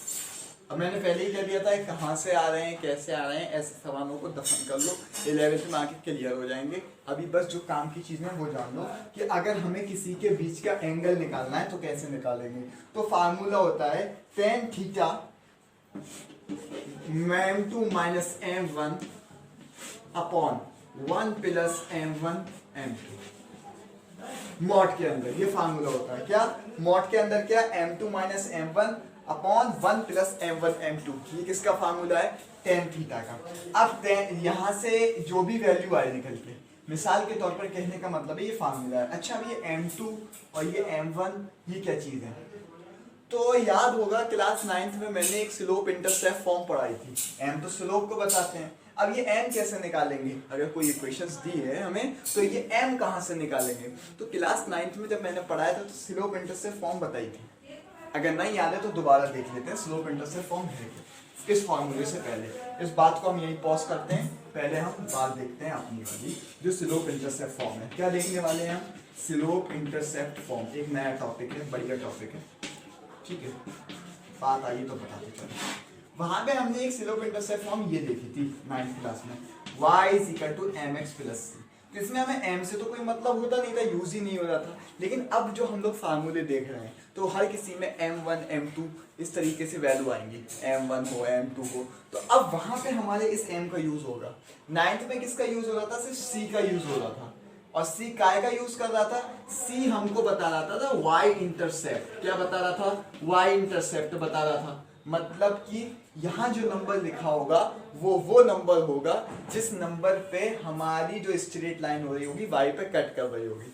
फॉर एग्जाम्पल अगर जैसे ये 1 है, ये 2 है, ये 3 है, अगर हमारी स्ट्रेट लाइन y एक्सिस पे 3 पे कट कर रही है तो 100% जब हम उसे स्लोप इंटरसेप्ट फॉर्म में लिखेंगे तो उसकी c की जगह पे क्या आएगा, 3 आएगा। मतलब यहाँ जो नंबर लिखा होगा उसी पॉइंट पे y कट कर, y एक्सिस पे हमारी लाइन कट कर रही होगी और x 0 होगा। जाहिर सी बात है y एक्सिस पे कट कर रही है तो x कुछ है ही नहीं, तो x 0 होगा और y लाइन पे कट कर रही होगी। अच्छा ये बनाते कैसे हैं इक्वेशंस, वो भी देख लो एक बार, इन 9th में बता चुका हूँ वैसे। जैसे मान लो कोई जनरल इक्वेशंस मेरे पास है, ये है 2x plus y is equal to 3 या माइनस 3 इज इक्वल टू 0, कुछ भी ले लो। तो हम क्या करेंगे, पहले y is equal to m x plus c, अभी हमने यही जानी है, एक y is equal to m x plus c, ये स्लोप इंटरसेप्ट फॉर्म है। तो c इसमें बताता है y इंटरसेप्ट यानी y पे कहाँ कट कर रहा होगा पॉइंट, ये क्या बताता है, y इंटरसेप्ट बताता है c हमारा, ठीक है। अब देखिए कैसे, पहले हमें इस फॉर्म में लिखना होगा, यानी y is equal to m x plus c की फॉर्म में इस इक्वेशंस को। तो भाई क्या करना है, y को इधर छोड़ना है, is equal to 3 minus 2x हो जाएगा। अब सुनो 3 माइनस 2x हो गया, लेकिन अब mx पहले लिखा है तो mx को पहले लिख लो, चाहे लिख लो भाई। तो y is equal to minus 2x plus 3, ऐसे भी लिख सकते हैं, माइनस 2x पहले लिख दिया, माइनस 2x पहले लिख सकते हैं। अब देखिए mx माइनस 2m हो गया मेरा, x ये है प्लस c, c की फॉर्म में हमारी इक्वेशंस आ गई, c की फॉर्म में हमारी इक्वेशन आ गई, यानी y ये m कहलाएगा, ये c कहलाएगा, यानी ये क्या हो गया, y इंटरसेप्ट हो गया और c हमें बता, m क्या है, m मेरा स्लोप हो गया, यानी -2 इसका स्लोप होगा, -2 इसका स्लोप होगा। अब देखिए y इंटरसेप्ट क्या है, 3, मतलब कि 3 वो नंबर होगा जहां पे ये y एक्सिस पे कट कर रहा होगा, कट कर रहा है ना 3 नंबर पे। तो ये इस तरीके से हम बता सकते हैं कि इस इक्वेशन का जब हम ग्राफ बनाएंगे, स्ट्रेट लाइन बनाएंगे तो y एक्सिस पे 3 पे कट कर रहा होगा, क्योंकि c यहाँ पे 3 है, ठीक है। ये वाली बात हमने 9th में जानी थी। अच्छा एक और स्लोप इंटरसेप्ट फॉर्म होती है, एक और होती है जो हमने नहीं डिस्कस की थी, लेकिन आज डिस्कस कर लें अगर बात सामने आई है तो। वो क्या होती थी, वो ये होती थी, अगर y is equal to m bracket x minus d इस तरीके की फॉर्म में लिख दें हम, तो ये जो d होता था, ये d हमें बताता था कि x एक्सिस पे कहाँ कट करेगी, x एक्सिस पे कट कहाँ करेगी, यानी x इंटरसेप्ट बताता था, हम एक जनरल के x इंटरसेप्ट। वो क्या बता रहा था, mx प्लस c में c, y intercept y axis पे कहाँ कट करेगी और x 0 होगा किस पॉइंट पे, और ये क्या बताएगा कि x इंटरसेप्ट मतलब x एक्सिस पे कहाँ कट करेगी और किस पॉइंट पे y 0 होगा। भाई x एक्सिस पे कट करने का मतलब क्या होगा, y कुछ नहीं, और y एक्सिस पे कट करने का मतलब x कुछ नहीं, तो x 0 यहाँ बता रहा था कौन, y is equal to mx plus c, और y इंटरसेप्ट बता रहा था c, और m हमारा स्लोप भी बता रहा था। अब यहाँ भी m स्लोप बता रहा है हमारा, लेकिन d अब हमें क्या बताएगा कि x एक्सिस पे कहाँ कट करेगा पॉइंट हमारा, और y हमारा 0 कहाँ होगा। भाई जहाँ x एक्सिस पे कट करेगा वहां y हमारा 0 होगा। चलो देखते हैं कैसे। मान लीजिए वही इक्वेशन देखिए, अभी हमने पता कर लिया ये वाली इंटरसेप्ट क्या बताती है, y is equal to m bracket x minus d हमें बताती है कि x इंटरसेप्ट कहाँ कर रहा होगा। इसमें जो d होता है वो हमें क्या बता देगा कि इस पॉइंट पे ये x इंटरसेप्ट कर रहा होगा, मतलब यहाँ पे x की वैल्यू कुछ होगी और y की वैल्यू 0 होगी। जब हम ये वाली फॉर्म लगाएंगे तो हमें क्या पता लग जाएगा, x की वैल्यू कुछ मिल जाएगी यानी x एक्सिस पे वैल्यू मिलेगी और y 0 होगा जब हम ये वाली फॉर्म का यूज करेंगे। मान लीजिए इक्वेशंस मेरे पास यही है 2x plus y is equal to 3। अब मैंने इसे लिखा y is equal to 3 minus 2x। तो अब इसे मैं इस फॉर्म में लिखने के लिए क्या करूंगा, पहले इसे घुमा के लिख लेते हैं माइनस 2x पॉजिटिव 3। अब इसमें से m मैंने बाहर लिया मतलब x के साथ वाला, तो y is equal to m मैंने जब बाहर ले लिया माइनस 2, ठीक है, अंदर रहा x। अब भाई पॉजिटिव 3 है, पॉजिटिव 3 है, तो पॉजिटिव 3 लाने के लिए मुझे क्या करना पड़ेगा, माइनस 2 में कितने का मल्टीप्लाई करूं कि पॉजिटिव 3 आ जाए। तो देखो इसे अगर आपको डायरेक्ट नहीं कर पाने आप अलग कर लीजिए कि minus 2x is equal to positive 3 लाना है, तो x आपको क्या मिलेगा, देखो 3/2 यानी -3/2, माइनस का जाएगा तो माइनस ऊपर पहुंच जाता है। तो यानी इसमें हम -3/2 का मल्टीप्लाई करें तो मुझे 3 मिल जाएगा। -2 में कितने का मल्टीप्लाई करेंगे कि मुझे -3 मिल जाए, लेकिन ये -2 था तो हमने -2 का मल्टीप्लाई करा 3 में, -2 का डिवाइड किया तो -2 का जब डिवाइड होगा तो -3/2 बन जाएगा। डिवाइड कभी नीचे नहीं रहता, ऊपर पहुंच जाता है। तो -3/2 यानी कि क्या समझ आया कि अगर हमें -2 में -3/2 का मल्टीप्लाई करेंगे तो -3/2 का मल्टीप्लाई करेंगे तो हमें 3 मिल जाएगा। ठीक है भाई, -3/2 का हमने मल्टीप्लाई करा तो मुझे पॉजिटिव 3 मेरा आंसर मिल जाएगा। कब, -2 में। लेकिन एक बात बताओ, क्या ये जनरल फॉर्म में लिखा है? -3/2 तो एक नंबर है, तो अब हम इसे इस फॉर्म में लिखेंगे। इस फॉर्म में लिखेंगे, कैसे लिखेंगे देखिए, y is equal to -2x। अब x के बाद माइनस लगाना है, माइनस लगा दिया। अब नंबर भी चेंज ना हो माइनस का, तो हम क्या करेंगे, माइनस का नंबर चेंज ना हो तो ब्रैकेट में पॉजिटिव 3/2 ले लें। ठीक, तो माइनस प्लस माइनस ही हो जाएगा बाहर आके, तो -3/2 होगा, चेंज नहीं होगा। लेकिन इस फॉर्म में मिल गया कि mx minus D, mx minus D. अगर मान लीजिए ये -3 होता, कि अगर ये कंडीशंस ऐसी होती, मेरे हिसाब से ये वाली बात समझ आई कि d इज इक्वल टू 3/2 कैसे हो गया मेरा। d 3/2 क्यों हो जाएगा, क्योंकि मैंने -3/2 तो इसे सॉल्व करा है पहले, फिर मैंने इस फॉर्म में लिखा। इस फॉर्म में लिखने के लिए मुझे -2 लिया, x लिया, फिर बीच में माइनस लगाया। लेकिन अब बीच में माइनस लगाने के बाद मेरा ये नंबर चेंज नहीं होने चाहिए -3/2। तो -3/2 चेंज कब नहीं होगा, जब माइनस लग गया तो हम पॉजिटिव से मल्टीप्लाई कर दिया तो 3/2 बन गया। अच्छा, अगर ये कंडीशन ऐसी होती 2x plus y plus 3 is equal to 0, अब क्या होगा भाई, अब सुनो, अब थोड़ा सा चेंजेस आ जाएगा। अब क्या होगा, बस जरा सा चेंजेस आ जाएगा। वो चेंजेस क्या होगा कि 2x plus y plus 3 is equal to 0 है। अब हमें x इंटरसेप्ट पता करना है, तो अब x इंटरसेप्ट पता करने के लिए हमें क्या करना पड़ेगा, x इंटरसेप्ट पता करने के लिए इस फॉर्म में लिखना पड़ेगा। जो d होगा वो हमारा x इंटरसेप्ट होगा। चलो देखते हैं कैसे लिखेंगे। y को एक तरफ छोड़ा, उधर ले गए, क्या बनेगा, -3 और -2x। ठीक, अब फिर इस फॉर्म में लिखने के लिए पहले हम सॉल्व कर लें जितना इसे हो सकता है। तो करा इस फॉर्म में लाने के लिए, तो मैंने क्या करा, -2 कॉमन लिया, फिर से अंदर x आया। लेकिन अब -3 बनाना है, तो अब -2 में कितने का मल्टीप्लाई करें कि माइनस का 3 बने। अभी -2 में कितने का मल्टीप्लाई करें कि -3। अब तक क्या था कि -2 में कितने का मल्टीप्लाई करें 3 बने। तो हमने क्या करा था, जब हमें -2 में कितने का मल्टीप्लाई करें कि 3 बने तो हमने पॉजिटिव 3 लिया था, तो x मेरा आ गया था -3/2। लेकिन अब हमसे क्या कह रहा है कि -2 में कितने का मल्टीप्लाई करें कि -3 बने। मतलब -2x में कितने का मल्टीप्लाई करें कि -3 बने। अब माइनस का जब 3 बनेगा तो कैसे बनेगा, देखो -3 बनाने के लिए x की वैल्यू निकालेंगे, तो मतलब -3/-2, माइनस से माइनस कैंसिल, मतलब 3/2। मतलब क्या हो गया, अब अगर मैं इसमें 3/2 का मल्टीप्लाई करूंगा तो ये -3 बन जाएगा। ठीक है, मैंने कर दिया मल्टीप्लाई 3/2 का। तो बन जाएगा -3/2, कोई चेंजेस -3, कोई चेंज नहीं आएगा। -2x, 2 से 2 कैंसिल, -1 × 3 -3, कोई चेंज नहीं आएगा। लेकिन ये अभी हमें इस फॉर्म में लिखना है। अब इस फॉर्म में लिखने के लिए क्या करेंगे, देखो y = -2x, माइनस लगाना है, लगा दिया माइनस। अब पॉजिटिव 3/2 चेंज ना हो तो क्या कंडीशन होगी कि अंदर भी माइनस लगा दूं, तभी तो माइनस माइनस प्लस हो गया, पॉजिटिव 3/2 बन जाएगा। तो अब इस कंडीशन में m ये हो गया, mx माइनस लगाइए d, तो d अब मेरा -3/2 हो गया। मतलब -3/2 वो वैल्यू होगी जहां पे x एक्सिस पे कट कर रही होगी लाइन, जहां पे x एक्सिस पे कट कर रही होगी और y की वैल्यू हमारी 0 होगी। अच्छा, दूसरी बात, अगर उससे पहले वाला जो था उसमें क्या था, उसमें कंडीशन क्या थी, उसमें +3 पहले से ही उधर था। जब +3 पहले से ही उधर था तो हमें यहाँ लाने के लिए -3/2 लिखा था, फिर भी हमने यहाँ पे माइनस लगा के अंदर 3/2 लिखा जैसे चेंज ना हो। लेकिन जब ये पॉजिटिव है तो माइनस के साथ नंबर को भी माइनस करा, और उस वक्त ये नेगेटिव नंबर था।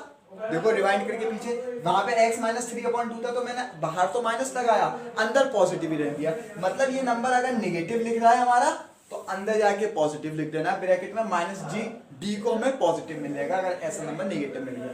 अगर ये नंबर मुझे पॉजिटिव में मिल रहा है तो d मुझे नेगेटिव भी मिल रहा है माइनस लगाने, इस फॉर्म में लिखने के बाद।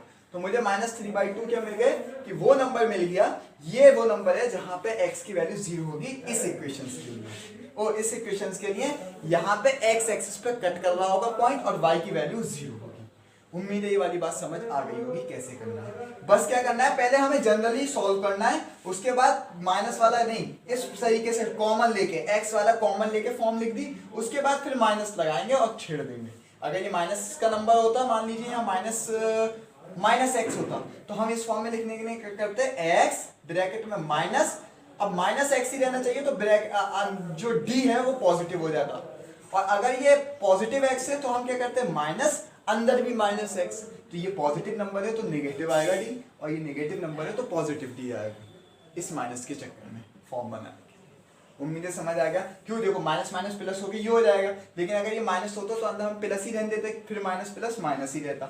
अब ये पॉजिटिव है इसलिए दोनों तरफ माइनस है, तो माइनस माइनस करके प्लस हो गया। ये वाली बात समझ आ गई, क्या x इंटरसेप्ट था और y इंटरसेप्ट क्या चीज होती है। ठीक है, चलो जरा एक बार से फटाफट देखो। अच्छा, अगर फार्मूले में दिक्कत आ रही है तो एक तरकीब और बताता हूं मैं, क्या निकालने की, x निकालने की और x इंटरसेप्ट निकालने की और y इंटरसेप्ट निकालने की। क्या सुनो, मतलब कि अगर कोई इक्वेशंस दी है 2x + y, ये वाली ले लेता हूं जैसे आसानी हो जाए, +3 = 0। अच्छा पहले मुझे बताओ इसका x इंटरसेप्ट क्या है, -3/2 है। पॉजिटिव 3/2 तो हमने इक्वेशंस में लिखा है, लेकिन जब हमने जनरल फॉर्म में लिखा, स्लोप इंटरसेप्ट फॉर्म में लिखा तो माइनस लगाया बाहर, फिर पॉजिटिव 3/2 रहे इसलिए अंदर भी -3/2 नंबर लिखा, जैसे माइनस माइनस प्लस हो गया 3/2 नंबर बन गया मेरा। ठीक है, चेंजेस नहीं आए। अगर ये नेगेटिव नंबर होता तो माइनस अंदर बाहर ही रहे, माइनस तो रहता ये वाला, लेकिन अंदर वाला नंबर पॉजिटिव रहता क्योंकि माइनस प्लस माइनस हो जाता। तो अगर ये नेगेटिव नंबर रहता तो डी हमारा पॉजिटिव आता नंबर, अगर ये हमारा पॉजिटिव नंबर है तो डी हमारा नेगेटिव नंबर है। डी क्या है, नेगेटिव नंबर। अच्छा, अब भी यहाँ माइनस उसमें कंफ्यूजन हो रही हो तो मत लगाना तुम लोग फार्मूला, 11th में आओगे तो और अच्छे से क्लियर हो जाएगा। तो ये वाली बात तो जान लेना जो मैं बताने जा रहा हूँ। अब सुनो, वैसे फार्मूला ये है, यानी मुझे अगर x इंटरसेप्ट बताना है, मतलब दो बात बताई थी x इंटरसेप्ट का मतलब, x एक्सिस पे कहां कट कर रही है और y 0 को, तो इस इक्वेशंस में y को 0 रख दो, ये आसान लगेगा तुम लोगों को। तो अब 2x + 0 तो कुछ नहीं, तो 2x = -3, x = -3/2, यानी x की वैल्यू -3/2 होगी तो y की वैल्यू 0 हो जाएगी। देखो क्या आई तुम्हारी, -3/2 आई। अच्छा, अगर इसी तरह तुमसे इसी इक्वेशंस का ले लो, इसी इक्वेशंस का ले लो, 2x + y + 3 = 0। अब ये पूछा जाए इसका y इंटरसेप्ट बताओ, मतलब y एक्सिस पे कहां कट कर रही होगी और x की वैल्यू 0 कहां होगी।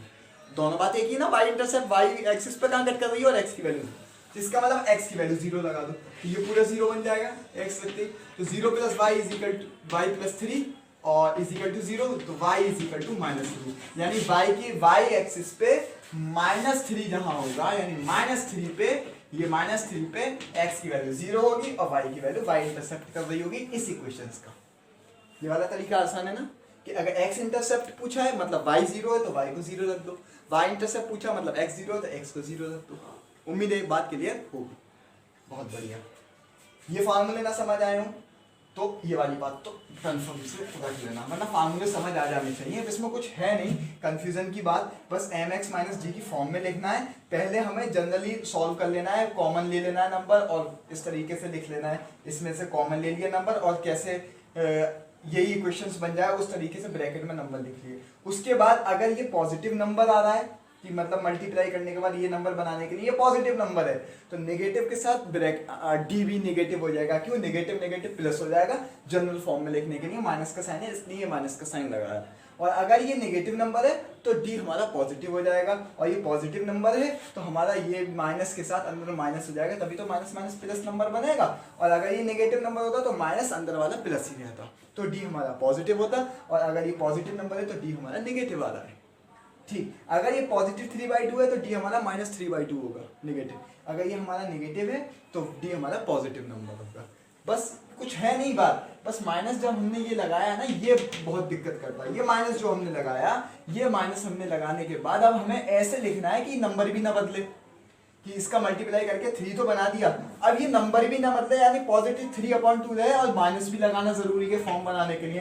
तो माइनस लगाने के बाद अगर नंबर भी ना बदले, पॉजिटिव 3/2 रहे, तो माइनस में माइनस का मल्टीप्लाई कर देंगे तो पॉजिटिव ही रहेगा, तो माइनस इसीलिए -3/2 लिया। और अगर ये नेगेटिव नंबर होता कि इसे नेगेटिव नंबर से मल्टीप्लाई करके ये बनना है मान लो, तो इसका मतलब ये नंबर भी चेंज नहीं होना चाहिए। अब माइनस तो लगाना ही है पहला, तो माइनस लगा दिया। अब क्या करें कि नेगेटिव नंबर है तो अंदर हमने पॉजिटिव नंबर से मल्टीप्लाई कर दिया 3/2 से, तो पॉजिटिव से जब करेंगे तो माइनस प्लस माइनस हो ही जाएगा, नंबर भी चेंज नहीं होगा। यहाँ पॉजिटिव है तो दोनों माइनस है, कर लो, वरना माइनस इंटू माइनस पॉजिटिव 3/2 ही आएगा।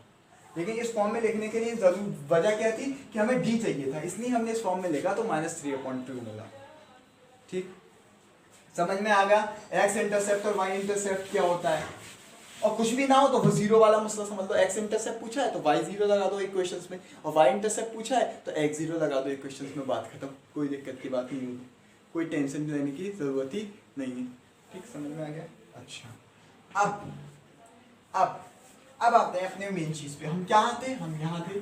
हमें ये बताना था कि अगर ये तो स्ट्रेट लाइन है, इससे क्या तो हमने स्लोप से बता देंगे कि भाई अगर दो स्लोप आपस में उनका मल्टीप्लाई -1 है तो वो परपेंडिकुलर होंगे, यानी कि इंटरसेक्ट भी करेंगे 90 डिग्री। और जनरली हमें क्या मिलता है, जनरली हमें ये मिलता है बस लाइनें कट कर रही होंगी, वो भी किससे, a1/a2 is not equal to b1/b2 से, कि इंटरसेक्शन हो रहा है। लेकिन कितने डिग्री पे इंटरसेक्शन हो रहा है, मतलब angle between two straight line पता करना, तो फार्मूला क्या है हमारा, तो फार्मूला ये है tan theta is equal to m2 minus m1 upon 1 plus m1 m2। Mod के अंदर है, किसके अंदर है, मॉड के अंदर, क्योंकि tan theta 1 m2 minus m1 1 plus m2 m1, ये फार्मूला हमारा है किसका, ये tan थीटा का फार्मूला है। तो इससे हमें tan थीटा मिलेगा। और जैसे अब मैं बताऊँ क्या करना है, m2 m1 समझ में आ गया होगा। मान लीजिए अब दो इक्वेशंस होंगी तो दो स्लोप इंटरसेप्ट फॉर्म लिखेंगे आप, दो इक्वेशंस होंगी तो दो स्लोप इंटरसेप्ट फॉर्म कैसे लिखेंगे, जैसे मान लीजिए कि ये इक्वेशन है आपके पास 2x + y = 4। अब इसे स्लोप इंटरसेप्ट फॉर्म में लिखिए पहले, तो y = 4 - 2x।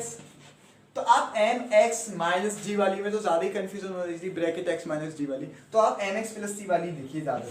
तो mx पहले mx लिख लो पहले, y = -2x + 4 ठीक है। अच्छा, अब एक बात मैं बताऊं, अगर ये भी माइनस होता तो ये तो हमारे पहले ये सुन लीजिए, पहले ये आ गई हमारी y = mx + c की फॉर्म में आ गई। अब इस इक्वेशन में m1 ये हो गया। ऐसे ही दो इक्वेशंस होंगी तो दूसरी इक्वेशंस का भी लिखेंगे। तो मान लीजिए दूसरी इक्वेशंस आपको ये मिलेगी 3x + 6, तो उसमें m2 ये हो गया। तो m2 भी है m1 भी है, तो m2 minus m1 1 plus m1 m2 की वैल्यू लगा के सॉल्व करेंगे तो आपको tan थीटा मिलेगा। हाँ मैं क्या कह रहा था, मैं ये कह रहा था अगर ये इक्वेशंस ऐसे मिलती, अगर आपको ये मिलती 2x plus y minus 4 is equal to 0, अब आपको स्लोप इंटरसेप्ट फॉर्म लिखना है तो y को इधर छोड़ना है, बाकी सब उधर ले जाओ, तो ये पॉजिटिव नंबर चला जाता, ये मान लिया पॉजिटिव 4 ही है, पॉजिटिव 4 है तो उधर जाता नेगेटिव बनता और ये भी माइनस 2x हो जाता। अब आपको स्लोप इंटरसेप्ट फॉर्म में लिखना है, लिखिए तो y is equal to minus 2x plus c। अब c प्लस 4 थोड़ी लिखेंगे आप, माइनस 4 है तो प्लस माइनस 4 लिखेंगे, यानी अब c आपका माइनस 4 ही है। देखो अब देखिए क्या करा हमने, प्लस लगाना जरूरी था माइनस 4 जनरल फॉर्म में लिखने के लिए, स्लोप इंटरसेप्ट फॉर्मूला, इसलिए मैंने प्लस लगाया, वरना मैं 2x माइनस 4 भी लिख सकता था, लेकिन प्लस लगाया क्यों, क्योंकि स्लोप इंटरसेप्ट फॉर्म में लिखना था। देखो कोई फर्क थोड़ी पड़ा, प्लस माइनस माइनस हो जाएगा, अगर ये प्लस होता तो हम डायरेक्ट प्लस 4 लिख देते, अब ये नेगेटिव है तो ब्रैकेट में माइनस 4 रख दिया, तो c मेरा माइनस 4 ही रहेगा। ठीक है, उम्मीद है मेरी बात समझ आ गई होगी कि किस तरीके से करते हैं। अच्छा अगर हम वैसे करें जो मैंने बताया था कि क्या नाम है, y इंटरसेप्ट अगर हमसे पूछ लिया तो हम क्या करेंगे, इस इक्वेशंस में, इस इक्वेशन में y इंटरसेप्ट पूछा तो x की वैल्यू 0 होगी तो इसे 0 रख देंगे, तो y हमें खुद मिल जाएगा, y प्लस 4 हो जाएगा माइनस 4 मिल ही जाएगा, वो तो आसान तरीका है। लेकिन हमें फार्मूला एंगल निकालने के लिए तो यही फॉर्म चाहिए, तो इस फॉर्म में बनाने के लिए तो भैया हमें फॉर्म में तो लिखना ही पड़ेगा जैसे या तैसे, तो वो तरीके तो सीखने ही पड़ेंगे, m bracket x minus D वाला और m प्लस c वाला, बस वहाँ डिफरेंस है, वहाँ अच्छे से पढ़ लेना है कि नेगेटिव है तो अंदर कैसे नंबर लिखना है, कि अगर हमारा पॉजिटिव नंबर आ रहा है तो नेगेटिव लगा दिया तो अंदर भी नेगेटिव नंबर लिखना है, तभी तो नेगेटिव नेगेटिव पॉजिटिव हो जाएगा, और अगर हमारा आंसर नेगेटिव आ रहा है तो नेगेटिव तो लगा नहीं है, m ब्रैकेट x के बाद माइनस नेगेटिव तो लगा नहीं है, लेकिन d के लिए फिर अगर नेगेटिव नंबर लाना है तो अंदर पॉजिटिव नंबर लिखना है, ऐसे ही यहाँ। अब मुझे c नेगेटिव 4 ही तो है, ये चेंज थोड़ी कर सकता हूँ मैं अपनी इक्वेशन, तो मैंने प्लस भी लगाया है देखो, और c माइनस 4 लिखा है मैंने ब्रैकेट में। अगर ये पॉजिटिव होता तो कोई दिक्कत ही नहीं थी, minus 2x plus 4 direct form में था, अगर नेगेटिव नंबर है तो प्लस माइनस 4 इस तरीके से लिखते हैं। उम्मीद है ये वाली बात भी समझ आ गई होगी। अच्छा अब यहाँ से हमें दो इस तरीके से m1 और m2 मिल जाते हैं, अब वो m1 और m2 हम इसमें पुट करेंगे, आसानी से बना ली हमने जनरल फॉर्म। अब general form slope intercept form जब हमने बना ली तो अगर जनरल फॉर्म दी है तो पहले स्लोप इंटरसेप्ट फॉर्म बना दो, वरना स्लोप इंटरसेप्ट फॉर्म तो आपको दी होगी, और अगर स्लोप ही दिए तो स्लोप अगर आपस में इक्वल है तो परपेंडिकुलर ही पूछ लेगा बस। अगर स्लोप मान लीजिए अगर आपको स्लोप दे दिए, अगर आपको एक स्लोप दे दिए तो आप क्या करेंगे भाई, जब स्लोप दे दिए तो आप बस चेक कर सकते हैं कि स्लोप का मल्टीप्लाई -1 है तो वो परपेंडिकुलर होंगे, ठीक, ज्यादा से ज्यादा यही पूछेगा स्लोप देगा। और अगर एंगल पूछेगा तो या तो आपको इक्वेशंस देगा जनरल, या फिर आपको स्लोप इंटरसेप्ट फॉर्म देगा। जनरल इक्वेशन देगा तो स्लोप इंटरसेप्ट फॉर्म में करके m2 m1 दो इक्वेशंस होंगी, तो एक का m2 एक का m1 मान लो, और जिसका माना है उसे ही रहने दो, फिर m1 m2 लगा के सॉल्व कर लो। मॉड है, बाहर माइनस का आने का मसला ही नहीं है, जो अंदर वैल्यू आएगी वो नेगेटिव हो चाहे पॉजिटिव, हमेशा पॉजिटिव आंसर आएगा। अगर नेगेटिव आएगा तो मॉड के वजह से बाहर पॉजिटिव आ जाएगा। मान लो tan थीटा की वैल्यू ये आ गई आपकी, आपने ये सॉल्व करने के बाद tan थीटा की वैल्यू ये आई 1/√3 आ गई, क्या आ गई 1/√3 आ गई tan थीटा की वैल्यू। तो इसका मतलब इसे सॉल्व करने के बाद m2 minus m1 1 plus m1 m2 लगाने के बाद 1/√3 आ गया। सॉल्व तो कर लेंगे, इसमें से माइनस करना है, अपॉन इसमें से फिर डिवाइड कर देना है, और फिर जो आंसर आए उसे मोड के बाहर लाना, चाहे नेगेटिव हो चाहे पॉजिटिव हो, पॉजिटिव आएगा। 1/√3 आया, इसका मतलब वो एंगल क्या होगा, अगर थीटा की वैल्यू मेरी 1/√3 है तो इसका मतलब वो एंगल 30 डिग्री होगा, क्योंकि tan 30 की वैल्यू होती है, तो उन दो लाइनों के बीच में एंगल 30 डिग्री होगा। उम्मीद है ये वाली बात समझ आ गई होगी कि कैसे हम किसी भी दो लाइनों के बीच में एंगल निकाल लेते हैं। tan थीटा है तो tan 30 0 1/√3 हमने कर लिया, 1/√3, तो 1/√3 किसकी वैल्यू है tan 30, tan 30 यानी 30 डिग्री एंगल करना होगा उनके बीच में।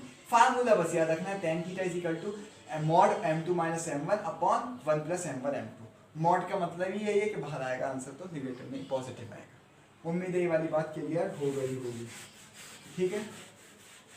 कैसे हम एंगल्स निकालेंगे किसी भी दो लाइनों के बीच का। ये वाली बात क्लियर? ओके, समझ में आया बढ़िया से। तो ये फार्मूला कहाँ से आए कैसे आए हमें जानने की जरूरत नहीं है, ठीक है। चलो इसे फटाफट देखो, जो भी कंफ्यूजन हो देखो जरा फटाफट। इसे जो अभी देखा है हम लोगों ने पढ़ा है इसे फटाफट देखो, फिर आगे बढ़ते हैं हम जल्दी से। फटाफट देखो,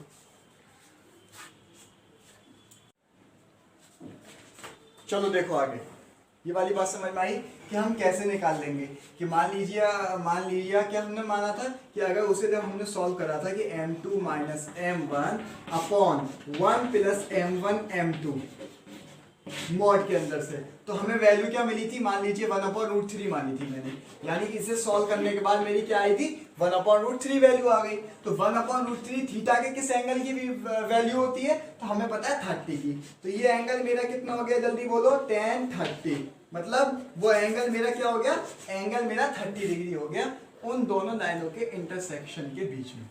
लेकिन अब एक बात उठती है कि आपने थीटा निकाला दो लाइनों के बीच का इंटरसेक्शन वाला एंगल, क्या ये इंटरसेक्शन वाला एंगल नहीं है? चलो ये 30 है तो ये भी 30 हो जाएगा, वर्टिकली अपोजिट एंगल। तो क्या ये वाला एंगल नहीं है? क्या ये वाला एंगल नहीं है? ये भी तो इंटरसेक्शन एंगल है, ये कैसे निकलेंगे? तो मेरी एक बात सुन लो। क्या सुन लो? कि अगर हमें ये थीटा है तो इस एंगल को हम फाई से डिनोट करते हैं। किससे? फाई से। tan ये थीटा मान लिया, ये मैंने फाई मान लिया, तो थीटा तो निकाल लिया, मतलब एक्यूट एंगल मैंने निकाल लिया। क्या निकाला है? एक्यूट एंगल निकाला है। देखो जब भी दो लाइनें कट करेंगी तो एक एक्यूट एंगल बना रही हैं और एक ऑब्ट्यूस एंगल बना रही हैं। तो एक्यूट एंगल निकालने के लिए हमारे पास ये फार्मूला था tan theta m2 minus m1 1 plus m1 m2 से जो वैल्यू आई उससे हमारा तो थीटा निकल आया कि किसकी वैल्यू थी? 30 डिग्री। तो एंगल हमारा 30 डिग्री। अच्छा क्यों हुआ ऐसा? मॉड की वजह से। मान लो मिसाल के तौर पे अंदर अगर -1/√3 भी होता तो बाहर आकर वो पॉजिटिव 1/√3 हो जाता, लेकिन माइनस जब 1/√3 होता तो वो किसकी वैल्यू होती? -1/√3 होता तो किसकी वैल्यू होती? क्या बताया था मैंने चेक करने का तरीका ये बताया था कि tan 180 माइनस 30 करेंगे तो यानी कि -tan 30। तो 180 माइनस 30 मतलब 8 में से 3 गया 5, यानी tan 150 डिग्री की वैल्यू -1/√3 होगी। मतलब इसका आंसर का -1/√3 आता तो थीटा कितना होता हमारा? 150 डिग्री होता। लेकिन हमने क्या लिया है? सिर्फ पॉजिटिव लिया है। क्यों? मॉड लगाया इसके आगे। मॉड लगाए तो हमने क्या निकाला? पॉजिटिव 1/√3। तो पॉजिटिव tan थीटा की वैल्यू का मतलब है कि हमेशा, जो हमने पहले ही डिस्कस करा था शुरू में, कि पॉजिटिव tan थीटा की वैल्यू क्या है? कि हमेशा एक्यूट एंगल होगा। तो थीटा यहाँ पे एक्यूट एंगल हो गया। चलो मान लिया ये हमने एक्यूट एंगल निकाल लिया। इससे हमें वो नेगेटिव का मसला, फिर हम 180 tan की निकाले कि -1/√3 किसकी वैल्यू थी, फिर ऐसा 180 में से माइनस करेंगे उसकी वैल्यू, तो बहुत बढ़िया, बहुत लंबा झमेला है। तो उसे हमने नहीं करना। हमें क्या करना है? हमें बस ये करना है, जैसे हमने इस मॉड वाले फार्मूले से तो हमने क्या निकाला? सिर्फ पॉजिटिव वैल्यू निकाली, चाहे नेगेटिव थी चाहे पॉजिटिव। ये नेगेटिव होती तो 150 डिग्री एंगल था, पॉजिटिव है तो 30 डिग्री एंगल है। लेकिन हमने प्रीफर किसे करा है? पॉजिटिव वाले को, क्योंकि थीटा हमने एक्यूट एंगल निकाला है। ये वाला क्यों नहीं लिया फिर नेगेटिव? नेगेटिव भी तो हमारा आंसर आ रहा था, नेगेटिव क्यों नहीं लिया? देखो वजह सुनो।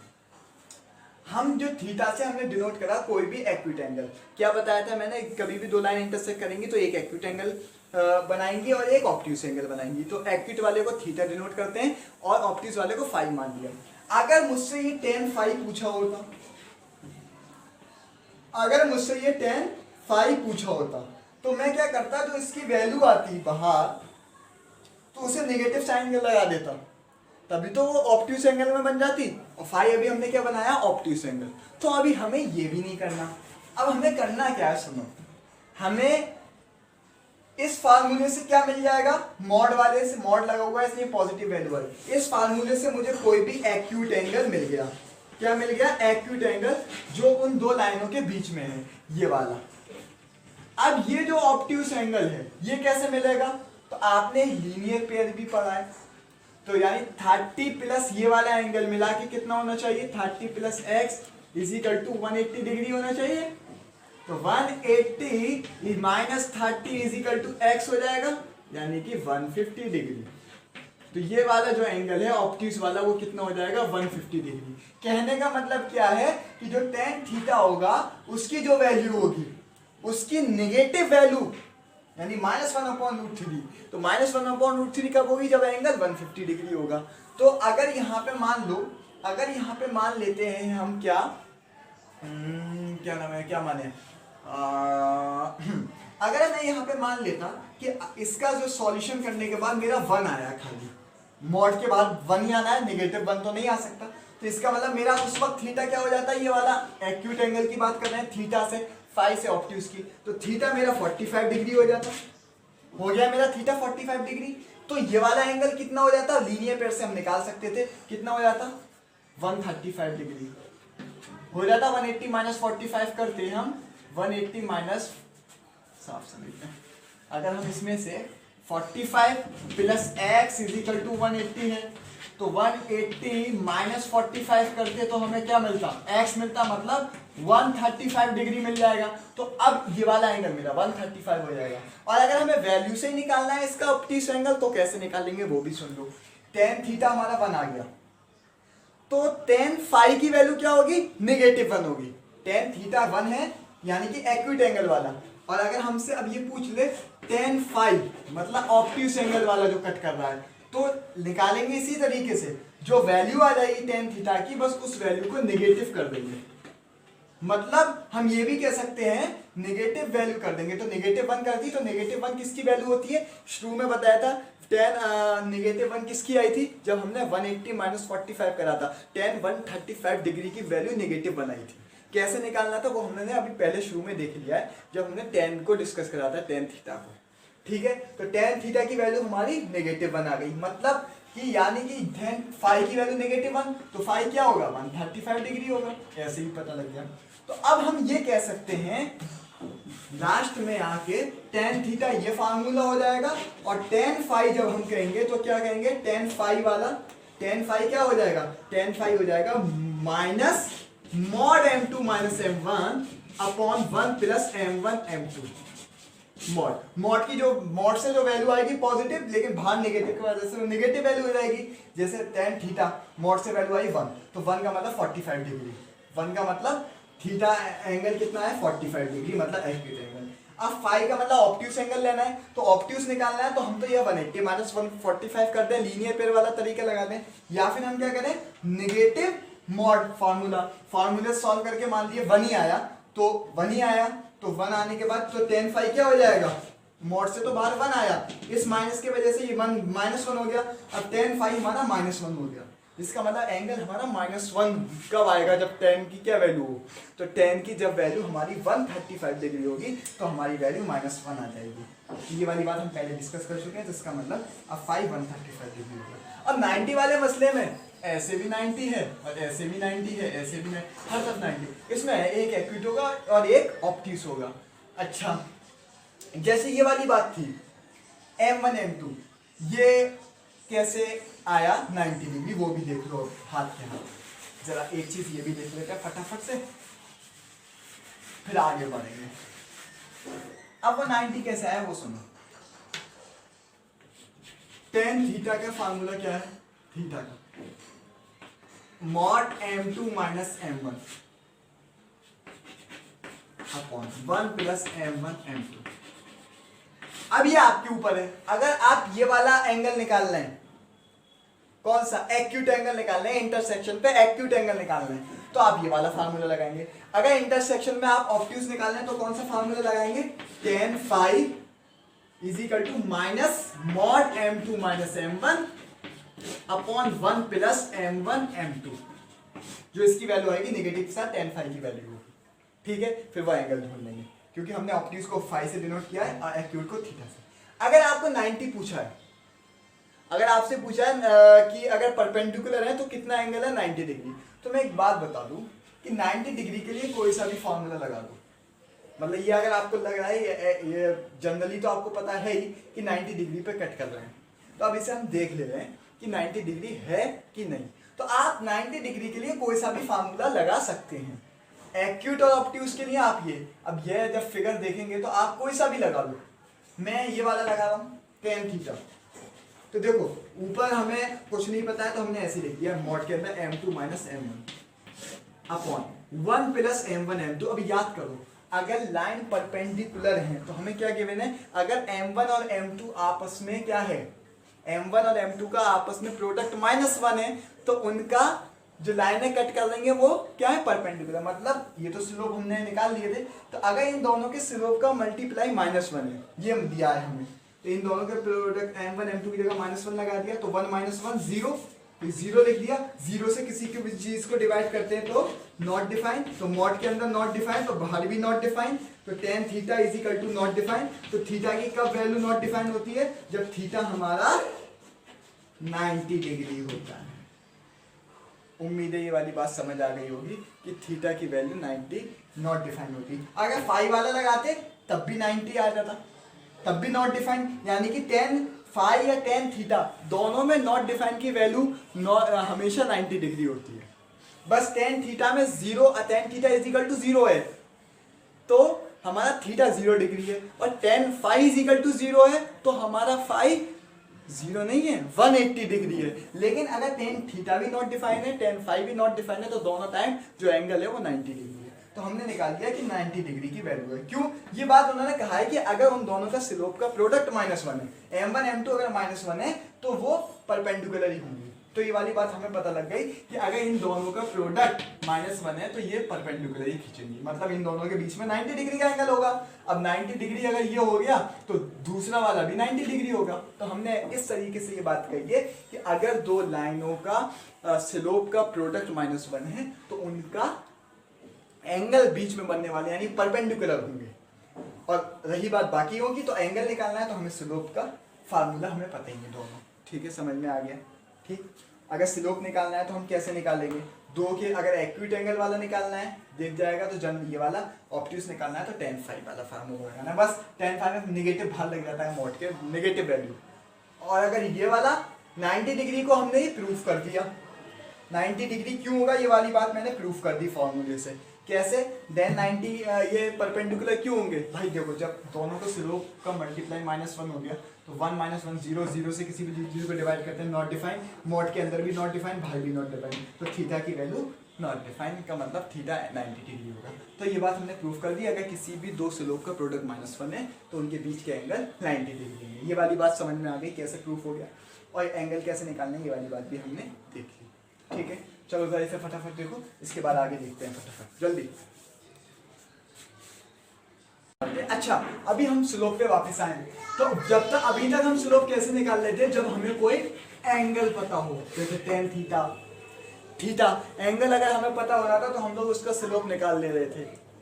ठीक, लेकिन अगर अब हमें स्लोप ना पता होकर कोई कोऑर्डिनेट पता हो, मिसाल के तौर पर मैं क्या कह रहा हूँ कि जैसे ग्राफ है, इस पे उसने एक लाइन दे दी, उसने कह दिया अगर इसके एक कोऑर्डिनेट x1 y1 है, एक कोऑर्डिनेट x2 y2 है। अब बताओ आपको निकालना है क्या, मतलब आपको इसका स्लोप निकालना है। अब देखो स्लोप निकालने के लिए m = tan थीटा मैंने बताया था, लेकिन अब तो यहाँ तो एंगल तो है नहीं, अब क्या करेंगे मसला। तो एक बात याद रखना, अगर कोऑर्डिनेट दिए हैं, भाई देखो इसका जो डेरिवेशन है, सॉल्यूशन है, कैसे ये हुआ वो मेरे पास मौजूद है, लेकिन मैं बता नहीं सकता 11 उसके लिए, क्योंकि 11 के टॉपिक है। लेकिन जितना हमें पता होना चाहिए मैं उतना बता रहा हूँ। क्या बता रहा हूँ कि अगर हमें दो कोऑर्डिनेट दिए हैं जैसे x1 y1 और x2 y2 और पूछा है कि इस लाइन का स्लोप बताओ, ऐसी कंडीशन में हम स्लोप निकालने के लिए ये वाला फार्मूला यूज नहीं करेंगे। कौन सा फार्मूला यूज करेंगे, हम फार्मूला यूज करेंगे ये वाला, y2 minus y1 upon x2 minus x1। मिसाल के तौर पर ये आपको दे दिया, ये आपको दे दिया 2,3, ये आपको दे दिया 4,6। अब आप देखो 2,3 y2 3 माइनस 6, 3 माइनस 6, तो 3 माइनस 6 जब हम करेंगे तो यानी कि हम क्या कर सकते हैं, y -1 करके इस तरीके से अगर हम करें, हाँ, तो 3 माइनस 6 y2 माइनस y1, तो 3 माइनस 6 अपॉन क्या हो जाएगा x2 माइनस y1 यानी 2 माइनस 4, मुझे x1 माना तो y2 माइनस y1 किया, यानी y2 minus y1, 3 minus 6, 3 minus 6 किया। उसके बाद मैंने क्या किया है x2, तो जब y2 ये है तो x2 ये है, तो 2 माइनस 4, तो आंसर क्या आ जाएगा minus 3, 3 minus 6 minus 3, 2 minus 4 minus 2, minus से माइनस कट गया, तो मेरा स्लोप क्या आ गया 3/2। उम्मीद है कि ये वाली बात आप लोगों की समझ आ गई। लेकिन एक बात याद रखना, आप x1 y1 की जगह इसे x2 y2 मान रहे हो तो इसे x1 y1 मानोगे, ऐसा मत करना कि x1 y2 x2 y1। अगर x1 माना है तो साथ वाले को y1 ही होगा, x2 है तो साथ वाला y2 ही होगा। उम्मीद है ये वाली बात समझ आ गई होगी कैसे निकालना है। ये फार्मूला याद रखना है कब, जब हमें दो कोऑर्डिनेट के दिए हो और स्लोप पूछा हो। ये वाली बात क्लियर। चलो अब अगर कोई इक्वेशंस दी है, स्लोप पूछ लिया, अब क्या करोगे भाई 2x plus y minus 4 is equal to 0। अब स्लोप कैसे निकालोगे, दो तरीके देख लिए, एंगल दिया तो m is equal to tan theta, और क्या देखा है, अगर हमें दो कोऑर्डिनेट दिए हैं तो m is equal to y2 minus y1 upon x2 minus x1। अगर हमें कोई इक्वेशंस दे दी तो भैया हम कौन सी फॉर्म, स्लोप इंटरसेप्ट फॉर्म से निकाल देंगे, y is equal to mx plus c। तो इसमें m तो हमें स्लोप ही बताता है कि इतने का इसका स्लोप है। देखो कैसे, 9th में हमने सिर्फ c का काम बताया था, अब m का भी काम बता रहे हैं। देखो कैसे, y इज इक्वल टू क्या लिख सकते हैं हम इसे, 4 उधर चला जाएगा तो 4 माइनस 2x लिख दिया, 4 माइनस 2x, ठीक है। अब माइनस 2 कॉमन लेंगे तो y is equal to minus 2 x पहले लिख लो, प्लस 4 बाद में लिख दो। क्या ये जनरल फॉर्म में है, mx प्लस c की फॉर्म में है, तो इसका मतलब इसका m क्या है -2। अब स्लोप मेरा क्या हो जाएगा -2 हो जाएगा। उम्मीद है ये वाली बात समझ आ गई होगी। इक्वेशंस दियो तो कैसे करना है, y is equal to mx plus c की फॉर्म में लिखना है। जब y is equal to mx plus c की फॉर्म में कोई चीज लिख जाएगी तो उसके बाद उसे सॉल्व करना है। सॉल्व करने के बाद सॉल्व क्या करेंगे, जैसे इस इक्वेशन इस फॉर्म में लिखेंगे तो जो m होगा वो हमारा स्लोप होगा। उम्मीद है ये वाली बात समझ आ गई होगी, ठीक। कैसे स्लोप निकालेंगे,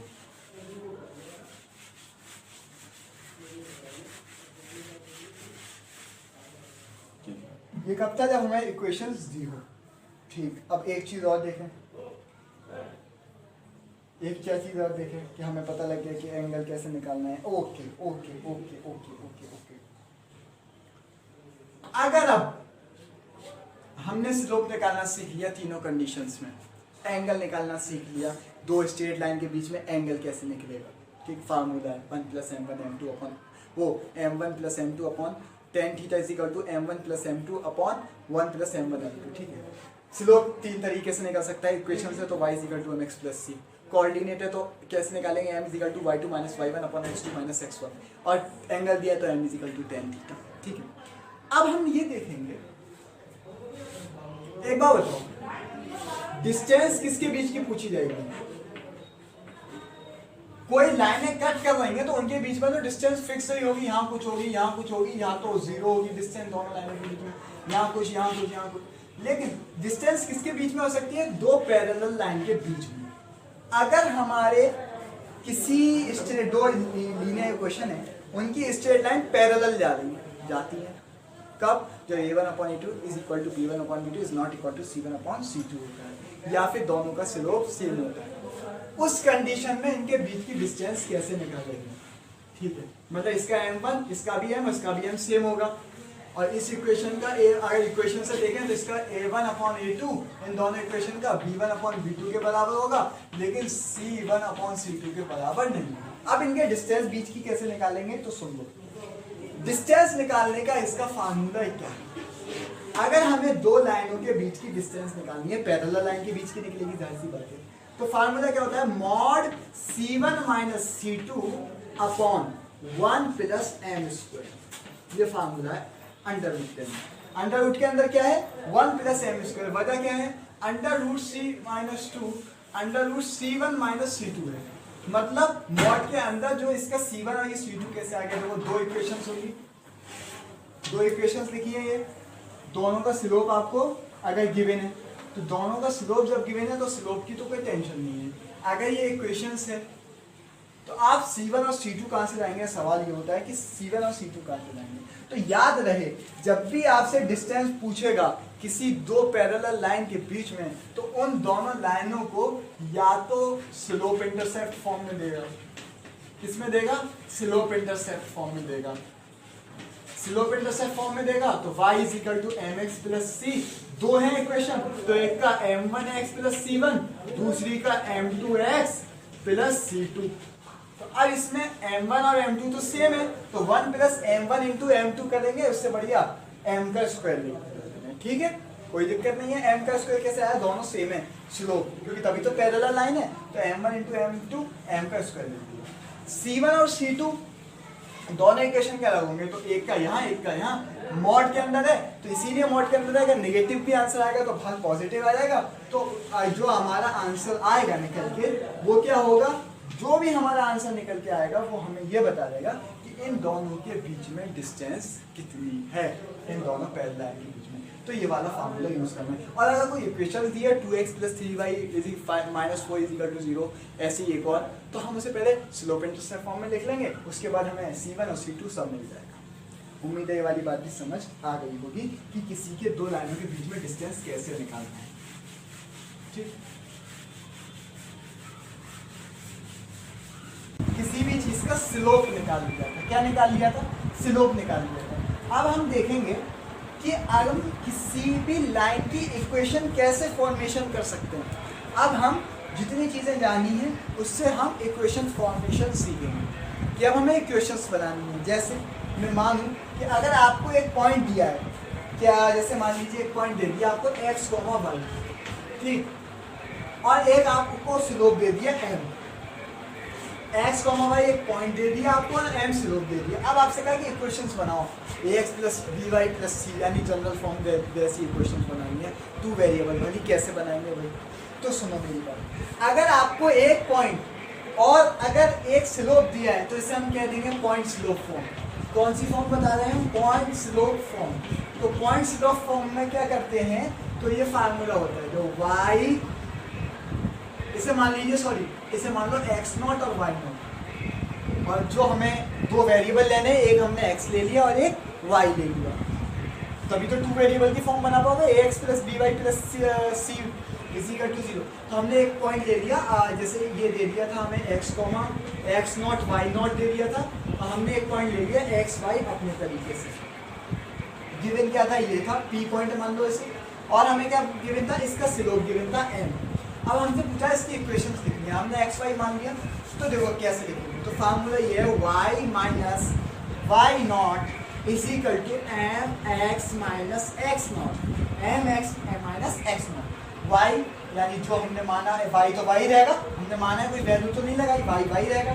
y0 क्या हो जाएगा? जो वैल्यू एक ही होगी, जैसे माना 2, 3 पॉइंट है तो 3, m जो गिवन होगा 1, 2 जो भी हो 1, x आपको हमने माना है तो x ऐसे ही रहेगा, लेकिन जो x0 है वो आपका यहाँ होगा। जैसे मान लीजिए 0.23 है, मान लीजिए 0.2, 3 और स्लोप हमारा 1 है, तो क्या हो जाएगा? तो y माइनस y0 कितना है? 3, y minus 3 is equal to m कितना है? मान लीजिए m हमारा 1 है, तो 1x तो हमने मानना ही नहीं है, हमने तो ले लिया xy, टू वेरिएबल की इक्वेशन, इसलिए x माइनस x0 कितना दिया? 2, तो x माइनस 2, तो ये 1 से मल्टीप्लाई करके x माइनस 3 बन जाएगा। तो y is equal to x minus 2 plus 3, यानी माइनस 2 प्लस 3 हो जाएगा 1, तो x प्लस 1। तो ये क्या बन गई? जनरल बन गई ना लीनियर इक्वेशन टू वेरिएबल। कैसे? देखो y भी इधर लिया, तो x minus y plus 1 is equal to 0 आ गई फॉर्म में। तो कब? जब एक पॉइंट दिया हो और एक क्या दिया हो? स्लोप दिया हो उसका, तो हम इस तरीके से निकाल सकते हैं, इक्वेशंस बना लेंगे। ठीक, ये वाली बात समझ आएगी। लेकिन अब सुनिए, अगर दोनों पॉइंट दिए हों, जैसे मान लो एक पॉइंट दिया है मुझे, मान लीजिए आपके कंडीशन के हिसाब से एक पॉइंट मुझे दे दिया x1 y1 और दूसरा पॉइंट मुझे दे दिया x2 और y2। अब मुझसे पूछा है कि अब बताओ इसकी इक्वेशंस बना के टू वेरिएबल। कोई बात नहीं, तो ये हम कहेंगे 2 पॉइंट फॉर्म। वो क्या थी? जिसमें एक स्लोप था और एक पॉइंट था। अब इसमें दोनों पॉइंट दिए तो फार्मूला सुन लो क्या होगा। हम भाई एक्स वाई तो अपनी तरफ से मानेंगे ही, इसे मान लिया मैंने P पॉइंट, इसे मान लिया मैंने Q पॉइंट, और बीच में अपना पॉइंट मार दिया। जैसे मान लिया अगर ये लाइन पे डिनोट है तो इस तरीके से होगा, ये x1 y1 ये x2y2 और इसका स्लोप विलोप तो नहीं दिया लेकिन 2 पॉइंट दिए हैं, मैंने बीच में पॉइंट मान लिया अपना xy। ठीक, तो अब xy मान लिया। तो अगर ऐसी कंडीशन है कि दोनों हमें वो दिए हैं coordinate x1 y1 x2 y2, तो हम कैसे इक्वेशन बनाएंगे? तो फार्मूला सुनो, तो फार्मूला क्या होगा? y minus y1 is equal to y2 minus y1 upon x2 minus x1 और ये हो जाएगा आपका x माइनस x1। अच्छा, फिर से ऐसी अगर मान लो ये 2,3 है, ये अगर आपका 4,6 है, तो आप क्या करेंगे? x1 की जगह 2, y1 की जगह 3, x2 की जगह 4, y2 की जगह 6 पुट करके सॉल्व कर लेंगे, आंसर आपका बन जाएगा। उसके बाद से फिर आप उसे जनरल इक्वेशंस बना सकते हैं जैसे हमने पिछली वाली बनाई थी। कब? जब स्लोप और एक पॉइंट दिया था, दोनों पॉइंट दिए हैं, तो फार्मूला ये हो जाएगा y minus y1 y2 minus y1 upon x2 minus x1 और x माइनस x1।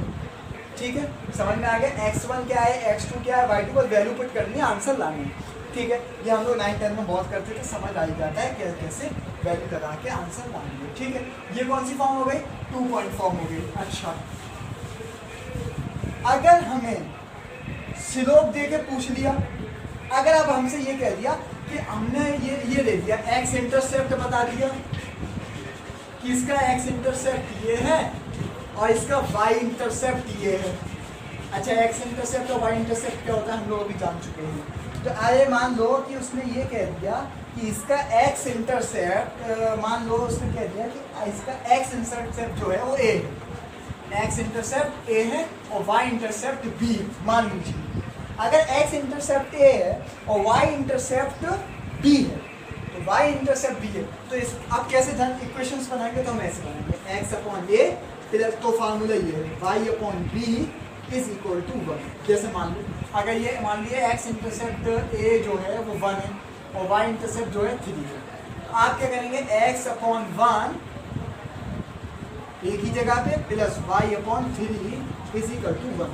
अच्छा, अगर ये आपने b माना है तो ये x अपॉन b हो जाएगा x के नीचे, अगर ये a माना है तो y के नीचे y अपॉन a हो जाएगा, तो ये हो जाएगा x अपॉन 3। अब एलसीएम ले लीजिए 3x प्लस वाई अपॉन 3, तो हम इसे लिख सकते हैं 3x plus y upon 3 is equal to 1। 3 उधर चला जाएगा किसमें? मल्टीप्लाई में, तो क्या बनेगा? ऊपर देखो 3x plus y is equal to 3 और अपन 3 को इधर ले आइए, 3x plus y minus 3 is equal to 0। तो बन गई है form linear equation in 2 variable की, जब हमें x इंटरसेप्ट और y इंटरसेप्ट दिया है। तो x इंटरसेप्ट y इंटरसेप्ट क्या होता है हम पहले जान चुके हैं, तो मेरे वाली बातें सब समझ आ गई होंगी कैसे हम लोगों को पता करना है। बस इसमें कुछ फार्मूले थे वो हमें याद रहने चाहिए। वो फार्मूले कौन से थे? दोबारा लिख दे रहा हूँ एक बार फटाक से। देखो, अगर हमें पॉइंट स्लोप, एक पॉइंट और एक स्लोप दिया है, एक पॉइंट और एक स्लोप दिया है, तो कौन सा फार्मूला लगेगा? y minus y naught bracket में y minus y naught is equal to m x minus x naught, ये वाला फार्मूला लगाएंगे।